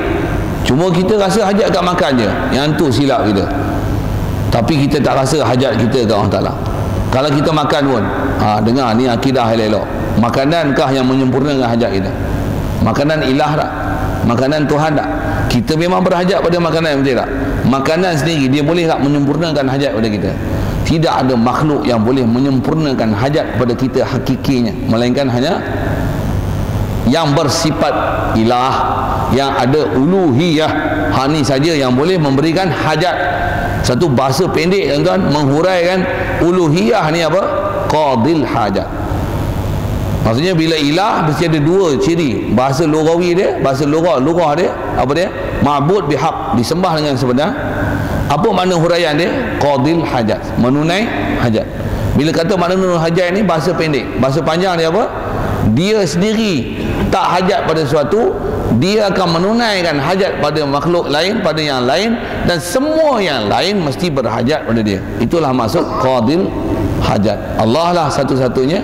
Kalau kita sebut Allah ni, kita sebut ilah ni, ilah lah saja yang mempunyai ciri untuk qadil hajat. Kita urdu kata apa? Hajat rawa. Boleh menunaikan hajat ni hanya yang bersifat uluhiyah, yang bila uluhiyah itu adjektif dia, nama yang diberi pada yang bersifat uluhiyah adalah ilah. Jadi la ilah, tak adalah yang bersifat uluhiyah. Uluhiyah ni ma'bud bil haq, huraian dia mestilah istighna iftiqar, bahasa pendek dia qadil hajat. Tak adalah yang boleh menunaikan segala hajat dan keperluan makhluk semua, melainkan yang atas nama ilah bercirikan uluhiyah. Boleh? Susah sikit tak? Boleh? Tapi boleh faham? Cerita 30 juzuk Quran kan ni? Baru la ilah, belum apa lagi. Baru ilah, baru cerita isim nakirah kan? Satu ilmu tauhid ni tuan-tuan agak-agak berapa tahun tuan-tuan nak kena ngaji? 2 hari cukup? 2 jam cukup? Sahabat ngaji 12 tahun untuk faham semua tauhid dalam kandungan la ilaha illallah Muhammadur Rasulullah. Baru datang syariat, baru datang syariat solat. Satu, bila solat macam mana? Syok tak? Pasal apa syok? Solat yang sentiasa sahabat menanti kearahan untuk buat apa lagi supaya kita boleh damping diri dengan Allah Ta'ala. Bila faham la ilaha illallah, dia orang memang Quran kata apa? Fazkuruni azkurkum, ingatlah aku. Sahabat ingat Allah Ta'ala tak? Mereka sentiasa ingat. Mereka ni yazkurunallaha qiyaman wa qu'udan wa ala junubihim. Dia ingat Allah Ta'ala waktu berdiri, duduk, baring pun ingat Allah Ta'ala. Allah. Sebut pun, kita tak bicara Allah lagi, baru sebut ilah ni. Sebut ilah pun dengan mesti ciri macam tu. Yes. Tak habis syarah ni, baru sekadar untuk kata dia qadil hajat. Kalau saya ringkaskan sikit lagi, masih tentang cerita ilah ni. Bila sebut kata dia menunaikan hajat, dan bila sebut kata menunaikan hajat ni, mestilah dia yang ghani, dia yang ilah, mestilah opposite dia makhluk, betul tak? Bila ada makhluk, mestilah makhluk ni daripada tak ada kepada ada. Itu ciri besar, betul tak? Untuk ciri besar bagi ilah, mestilah ada sifat khalik. Bila sebut la ilah, mestilah la khalik. Ilah ni mesti khalik. Apa makna khalik? Yang mencipta. Baik, cipta. Sedikit uraian yang pendek. Apa makna cipta? Kita boleh cipta tak? Kita bukan cipta, kita mengolah. Mencipta ni bahasa mudah. Apa makna cipta? Khalik ni, khalaqa fi'il madhi dia adalah membuat perbuatan daripada tiada kepada ada. Siapa yang maha siwa Allah boleh buat daripada tak ada kepada ada? Hal min khaliqin illallah. Adakah ada khalik selain pada Allah Ta'ala? Ada. Pasal mesti ilah ciri besar dia khalik. Bila sebut ilah, mesti ilah bersifat dengan khalik. Mesti. Quran pun sebut ciri khalik macam mana? Ayuhan nas wa'budu rabbakum. Allah Ta'ala suruh kita sembah Allah Ta'ala. Ciri sembahan yang paling besar untuk kita boleh sembah Allah Ta'ala siapa? Allazi khalaqakum. Yang allazi khalaqa, yang khalaqa akan kamu. Bila dia khalaqa, dia ada khalqu. Apa gelaran diberi kepada dia bila dia khalaqa? Dia adalah Tuhan yang khaliq. Jadi ciri besar bila dia ubudu, sembah, kena sembah Allah Ta'ala, mesti ada ubudiyat. Ilah mesti ma'bud bil haq. Untuk ma'bud mesti ada allazi khalaqakum. Apa khalaqa? Ai khaliq. Ada sifat khaliq pada dia. Siapa yang ada sifat khaliq? Hanya ilah saja yang boleh buat sifat khaliq, yang ada sifat khaliq. Bila sebut ilah, khaliq dah. Dan bila dia khaliq, dia buat, dia malik. Malik terjemah kita yang memilik. Maliki yaumiddin. Saya nak sebut wording malik tu saja. Allah Ta'ala bila dia buat kita daripada tak ada kepada ada, dia memilik kita. Kita pun milik lah. Kita tak milik. Kalau kita milik kambing, apa maksud kita milik kambing? Kita boleh ikat, kita boleh tambat, bagi makan, bagi minum, agak-agak malas bela sembelih. Lapor makan. Betul? Itulah milik kita. Allah Ta'ala dia milik, maksudnya macam mana? Kambing daripada tak ada kepada ada. Dia yang create kambing. Kaki 4, perut macam ni, bulu macam ni, biri-biri macam ni, kambing kacang macam ni, peranakan dia macam ni, macam ni, macam ni, rupa macam ni, tanduk macam ni, mata macam ni, semua satu persatu dia yang khalaqa daripada tak ada kepada ada. Dan dia memilih, maksudnya apa? Segala proses daripada tak ada kepada ada sampailah mati nanti, semua dalam pengurusan dan tasarruf ilah. Itulah maksud malik. Hebat dah ilah. Dialah ilah, layak disembah, tak hajat pada sesuatu. Dialah khalik, dialah malik. Dan bila dia memilih kita, kalau kita pun memilih, kita bagi kambing makan, kita bagi kambing makan, lalu kot kita je. Jadi kita razik je, kita boleh bagi rezeki. Muka tak malu, kita takkan boleh bagi rezeki. Lalu kat kita nampak kita yang bagi rezeki ni maksudnya macam mana? Daripada sumber asal yang tak ada bagi ada, betul milik. Dalam milik tu dia yang aturkan sampai kita dapat ambil manfaat. Siapa yang kuasa macam tu? Hanya ilah yang khalik dan malik saja boleh razik. Buat misal tuan-tuan, tuan-tuan makan nasi lemak, ada ikan bilis tak? Ada kacang tak? Ada timun tak? Tuan-tuan tengok setiap biji berkah. Berkah mana ni? Mai mana ni? Bayang tuan-tuan, berkah tak padi bendang mana boleh duduk dalam pinggan tuan-tuan, dalam bungkus nasi lemak tuan. Berapa biji nasi tu? Bila lagi dah tentu nasi lemak tu dalam bekas kita? Azali lagi. Dia khalik, dia malik, dia razik. Ikan bilis, laut mana ikan bilis itu mai? Bayang tuan-tuan, entah laut mana, nelayan mana tangkap tuan-tuan. Allah Ta'ala aturkan dia daripada tak ada ikan bilis. Telur ikan bilis mana ibu dia hak menetas, tak tahu spesies mana. sampai masuk, sampai jadi sambal. Siapa pula masak? Masuk kacang tanah, timun, daun pisang, surat khabar yang balut. Main mana? Ilah ni lah, ilah yang Khalik, ilah yang Malik, ilah yang Razik. Hebat dah ilah ni, hebat dah. Sultan tidur ke apa ni? Faham ni. Saya tahulah buku kat 940 tak ada orang mengajar lama tu. Lantak dia ajar lama. Tu saya kata kalau tuan-tuan ada urusan lebih penting lagi, you can go out. Kata apa? Okey. Dia yang bagi rezeki, betul tak? Bila dia bagi rezeki, okey, ada hukum hakam dia tak? Mana boleh makan, mana tak boleh makan, babi tak boleh makan, anjing tak boleh usik, yang ni najis tak najis. Siapa yang boleh membuat hukum ni? Dia saja yang tahu manfaat mudarat kat kita, betul tak? Arahan siapa yang kita nak ikut? Hanya arahan daripada ilah. Dia saja yang hakim, yang boleh menetapkan hukum, mana halal, mana haram, mana boleh, mana tak boleh. Jadi kena belajar hukum satu-satu hal. Tapi dia ada sifat hakim tak? Sekali lalu bila dia ilah, yang saya tertinggal sebut ni, dia ialah Rabb. Ubudu rabbakum, dia mesti Rabb yang mentadbir. Antara Rabb dia, pentadbiran dia Khalik, dia Malik, dia Razik, dia Khalik. Bila ini ilah, kita opposite tak? Bila Allah ma'bud, kita abid. Dia ma'bud bihaq. Kena ada connection tak kita dengan Allah Ta'ala? Bagi realize kat kita adalah hamba. Bila Allah Ta'ala dia Rabb, kita marbuk, kita adalah yang diurus dan ditadbir Allah Ta'ala. Antara tadbiran dia macam mana? Dia yang cipta kita daripada tak ada kepada ada. Dah dia cipta kita, jantung, paru-paru, badan gemuk, kurus, sihat, tekanan darah, apa darah jenis apa, gigi, mata, uban, apa penyakit, sihat. Siapa yang Malik kita? Sampai mati kan? Semua urusan dia tak? Dia Malik tak? Kita mamluk, kita adalah yang dimiliki. Bila dia Khalik, bila dia Razik, kita marzuk tak? Makan minum kita, daripada kita lahir-lahir, susu mana kita nak isap sampai mati, semua siap. Dalam syurga, kalau masuk syurga esok insya-Allah semua siap.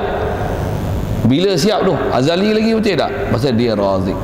Hukum hakam, dia yang tetapkan kita mati, hidup, faham tak faham, hari ni duduk tidur tak tidur, tak rasa nak balik, nak terkecil, terberak lah, macam mana? Siapa yang menetapkan hukum tu? Allah juga. Bila Allah hakim, kita mahkum. Kita baru cerita siapa ni? Ilah.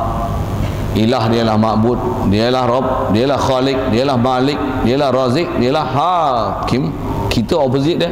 Kita lah abid, kita lah marbuk, kita lah makhluk, kita lah mamluk, kita lah marzuk, kita lah mahkum. Ini ilah tau. Nakirah, makrifah. Nakirah kan tak tahu dengan specifically kan siapa dia ni. Umum makna dia nakirah. Illallah. Allah ni makrifah tak? Kalau ilah yang nakirah ni pun hebat tak? Sekarang kita sebut siapa? Siapa yang memang yang ni lah saja sifat ilah, yang ilah ada uluhiyah macam ni, ya Rabb, dia adalah Khalik, dia adalah Malik, dia adalah Razik, dia adalah Hakim. Sekarang yang memang secara khususnya dan tak ada hal lain melainkan hanya dialah the one and only yang ada sifat macam tu, especially the one and only Allah. Allah lah dia layak disembah. Dialah Rabb, dialah Khalik, Malik, Razik, Hakim. Dia saja. Sedap tak sebut Allah? Iza dzukirallah wajilat qulubuhum. Bila sebut Allah macam mana? Boleh feel tak? Boleh rasa tak sekarang? Allah mana? Allah mana? Allah yang ma'bud, yang layak disembah bihaq. Bihaq, yang dia qadil hajat, bihajat hukal subki, hajat puri karni wala. Saja bunyi urus sikit dengan syok sedap rasa. Tuan-tuan tak sedap pun saya sedap. Syok masa istighna'ul ilahi an kulli ma siwa muftaqirun ilahi kullu ma adahu. La ilah, ilah macam ni. Bila ilah macam ni, la ilah macam ni. Dialah Rabb, dialah Khalik, dialah Malik, dialah Razik, dialah Hakim. Siapa dia ni? Allah. Sebut Allah saja macam mana? Makrifah tak? Mention tak? Mention yang sekali lalu baru sebut apa? Baru 5 sifat asas. Yang asal daripada ilah dengan mana ma'bud, dan ada Rabb, Khalik, Malik, Razik, Hakim. Syok tak? Baru 5 kan? Tapi faham tak? Sekarang boleh kenal tak? Bagi ada connection dengan Allah Ta'ala. Sebut Allah, boleh feel tak? Best tak sebut Allah? Allahu Akbar, Allah yang kita sebut ciri dia macam ni, siapa Allah? Akbar. Apa makna akbar? Besar. Bukan besar jisim, subhanallah. Apa besar? Besar martabat dia.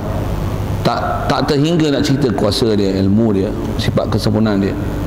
Bila Allah macam ni, dah lah sifat Allah tu dah mention dah, daripada yang nakirah macam ni, hanya untuk dia, the one and only. Kita bagi satu pengiktirafan lagi, Allah yang macam ni akbar. Macam kalau kita faham betul-betul, hancur dulu hak kita. Kalau Allah macam ni, dia Khalik, dia Malik, dia Razik, dia Hakim, kita siapa? Marzuk, lebahnya, hinanya aku, berhajatnya aku, ya Allah, kalau engkau tak bagi aku hidup, matilah aku. Satu-satu je tak? Allahu Akbar. Akulah hamba dia, aku hamba-Mu ya Allah, aku ikut perintah-Mu ya Allah. Iyyaka na'budu wa iyyaka nasta'in. Tambah faham satu. Lagi best tak solat? Saya bawa cerita pun kan, la ilaha illallah, untuk tengok konteks ilah dan Allah. Best tak ngaji tauhid? Syok tak? Boleh terbang tak? Saja terbang tu maksudnya best tak? Bayang tuan-tuan, kalau kita faham tauhid ni bukan kuliah 1 jam, 2 jam, apa? 12 tahun. Macam tu yang sahabat bila panggil perang macam mana? Solat ni kalau 5 waktu, satu fardu. Agak-agak sahabat buat apa? Padan lah 5 waktu macam tu kan? Ya Rasulullah, ada solat lagi tak? Ada solat lagi tak? Nak solat sepanjang apa lagi? Duha pula. Ada solat apa lagi? Solat apa lagi ya Rasulullah? Dia minta tak? Kalau tarawih 20 dia minta lagi tak? Ada lagi tak Rasulullah? 20. Kalau orang beriman macam mana? Itulah sahabat sepanjang tarawih 20 ke 8? Itu 20 yang asal lah yang Rasulullah sepanjang. Ahli Madinah tak cukup. Pasal apa? Jealous tengok ahli Mekah ni bila tarawih 4 rakaat tawaf 7 kali. 4 rakaat rehat dulu 7 kali tawaf. Rehat semayang tu, bukan rehat terus tidur. Rehat semayang tu 4 rakaat tawaf 7. Jelas tak? Jadi antara tarawih nak 4 ni ada 5 tarawih lah. 5, 4 ada 4 rehat, silap sebut, ada 4 tarawih. Ahli Madinah tak puas hati pada zaman sahabat-sahabat dulu, pada Rasulullah wafat, dia buat apa? Dia kata tarawih mana? Padan kami, demo dah 4 rakaat tawaf, 4 rakaat tawaf, mana boleh, tak lawan lah kami. Macam mana dia orang buat? 4 rakaat, lepas tu dia orang sembahyang tarawih 36 rakaat, 20 hak asal, lepas tu tambah 16 lagi, compare kan, nak bagi matching dengan tarawih yang 4 selang daripada 4 tu. Kalau cerita dalam kitab, tuan-tuan tengok kehidupan para sahabat, alim ulama, awliya Allah, semua nak menambah ibadat pasal makrifah dengan Allah Ta'ala. Zaman lah ni macam mana? 20 buat 8 tu pun macam mana? Itu pun kalau buat 2 pun padan dah, daripada tak buat langsung. Tuan-tuan tengok martabat orang zaman lah ni macam, okey tak? Puak apa yang cakap macam ni? Puak W. Tu tuan-tuan samalah W ke apa, X, Y, Z ke apa. Ini pasal lah. Saya nak cerita apa ni, sikit sepak pergi buat macam tu. Tapi nak faham apa? La ilaha. Bayang tak kalau makrifah ni, adakah orang nak menghalang zikir? Adakah orang nak menghalang ibadat? Haluba tak nak ibadat? Kalau tuan-tuan faham macam ni, Allah macam ni, tuan-tuan faham, syok nak sebut Allah. Duduk saja-saja pun syok nak sebut Allah. Sebut bukan saja sebut mulut, tapi sebut dengan kenal. Tuan-tuan rasa ni, la ilah dia ma'bud bil haq. Tuan-tuan tambah boleh hadir satu-satu. Macam mana? Best tak? Tiada benda yang lazat. Itu yang Quran sebut apa? Ala bi zikrillahi tatma'innul qulub. Tenang hati tak? Kita duit tak ada, Allah lega tak? Maksudnya apa? Allah razik tak? Ulat dalam batu pun ada makan dia tak? Dia bagi tak makan kat kita? Bagi. Yakin tak? Sebut Allah. Sepatutnya kena yakin macam mana? Macam mana kita tak ada duit, kita kenal dengan Najib, Datuk Najib. Kau duit tak ada, macam mana? Najib. Macam tenanglah hati. 2.6 bilion masuk akaun, orang sedekah ya tuan-tuan. Macam tenang hati tak? Najib, tenang tak? Tenang tak? Tak tenang, tak faham saya cakap apa? Faham tak? Tenang tak? Pasal apa? Belakang kita siapa? Najib, Datuk Najib, PM. Tenang tak? Allah Najib ke? Allah bukan Najib lah. Allah Rabbul Alamin, Khalik, Ma'bud. Tenang tak? gelang gelibu lagi, perishan, kelang kabut lagi. Apa faham ni? Tak faham Allah Ta'ala tu siapa. Kau tak kenal Allah Ta'ala, buta rupanya. Tapi kalau sebut berim, wah berim, rupanya kenal berim dia. Baru RM1,000 setahun. Allah Ta'ala bagi kita apa? Mata tuan-tuan dia bagi tak? Boleh lihat tak? Tuan-tuan kalau ada mata 4 juta orang nak minta, dia matching dengan mata tuan-tuan, dia minta, nak bagi tak mata sebelah? Tuan-tuan nilai value berapa juta bilion orang Ta'ala bagi batang tubuh kita. Cuba nilai tak? Hidung, tuan Imam boleh? Berapa ringgit nak tukar? 4 juta boleh? Jari satu, jari lah juga jari ya. 4 bilion orang nak tak mau tak bilang 4 juta tak payah buat kerja apa. Tuan-tuan value tak? Berapa orang Ta'ala bagi kat kita? Kalau orang bagi 1 juta, 1,000 ringgit pun, kenanglah jasamu. Kenangilah kami, syukurilah nikmat kami yang kami beri. Allah Ta'ala rupanya kita tak syukur kat dia pun, tak ingat pun, tak faham pun. Pasal apa? Baru nak kenal Allah Ta'ala. Nipis lagi tak kita punya iman? Ilmu pun nipis sebenarnya, yang kata hak dalam hati. Itu kot rasanya untuk share malam ni. Jadi asal kita disebut tu nak kenal apa? Nak fahamkan antara ilah dengan Allah. La ilaha illallah. Tidak ada yang uluhiyah. Ayu syai' makhluk ni, masih Allah ni, tak ada satu pun yang mempunyai uluhiyah. Yang ada uluhiyahnya illallah, Allah saja yang ada uluhiyah. Bila uluhiyah, dia ma'bud bil haq, dia Rabb, dia Khaliq, dia Malik, dia Razik, dia Hakim. Kita ni sebaliknya. Biasa rebut kalimah tu. Allah. Untuk ada soalan untuk ni sebelum tangguh kalau ada.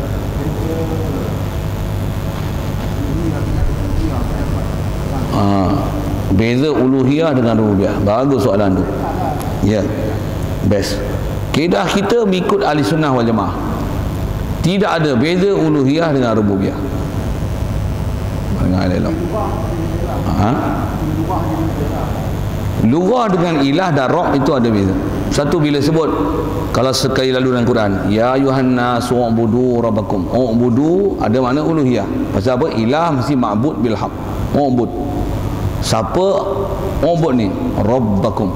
Dia Rabb kamu. Bila Rabb tu yang bagi ciri itu. Mengikut kaedah ulama ahli sunnah wal jamaah, tidak ada beza antara uluhiyah dengan rububiyah. Kaedah membezakan uluhiyah rububiyah ni kaedah apa? Kaedah W.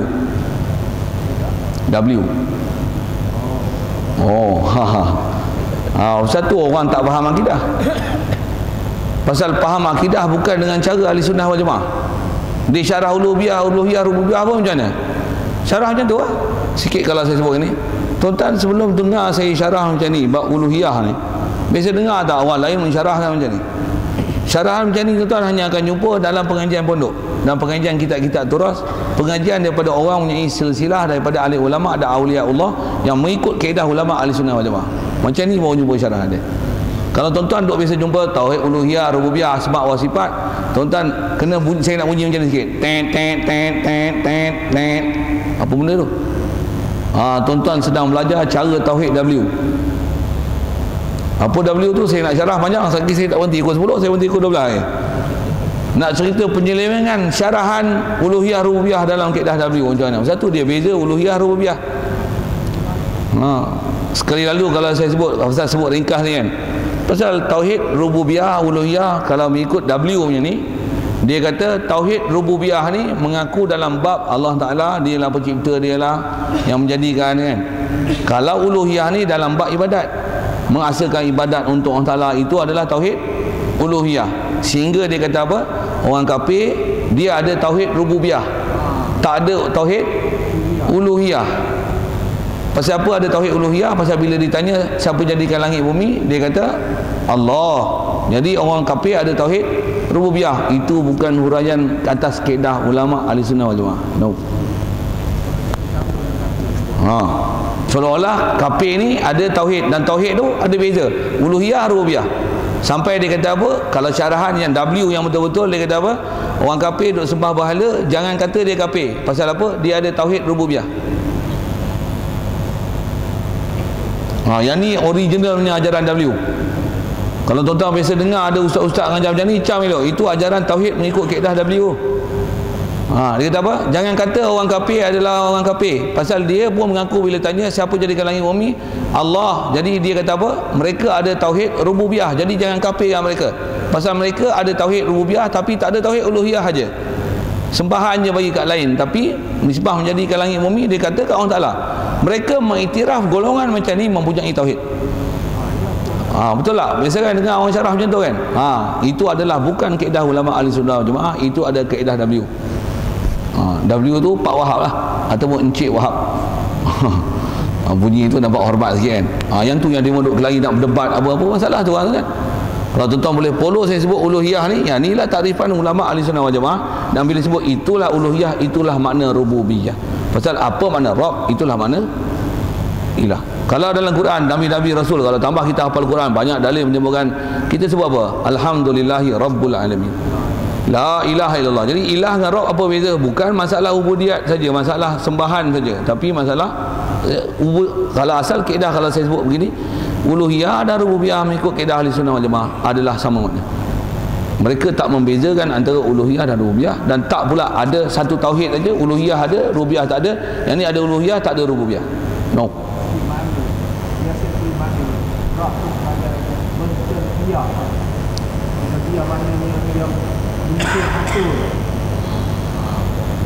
Uluhiyah tu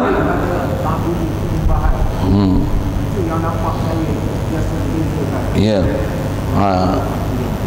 betul. Kalau memang pernah dengar macam tu, maksudnya itu adalah huraian uluhiyah dan rububiyah mengikut kaedah W, bukan mengikut kaedah ahli sunnah wal jamaah. Jadi kalau tuan-tuan tak pernah dengar macam saya syarah ni, hari ni baru tuan-tuan belajar yang ahli sunnah wal jamaah punya. Sebelum ni tuan-tuan dengar kaedah W. Satu, tuan-tuan tak kenal Allah Ta'ala. Bila sebut la ilaha illallah, rasa apa? Faham tak macam saya sebut tadi?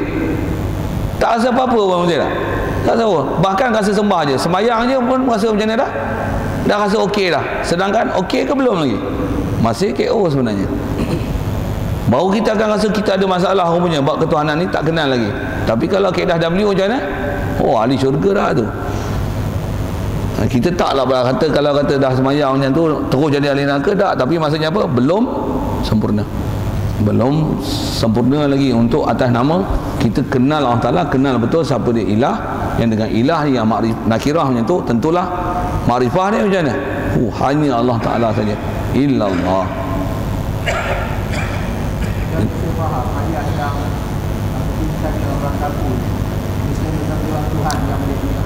Ya. Ada sambungan dengan ayat tu. Ya. Yang maksudnya padahal mereka sebenarnya berbohong. Berdusta. Ya. Mengapa itu sebenarnya berdusta? Ya. Tapi tak salah tak. Tak panjang tak.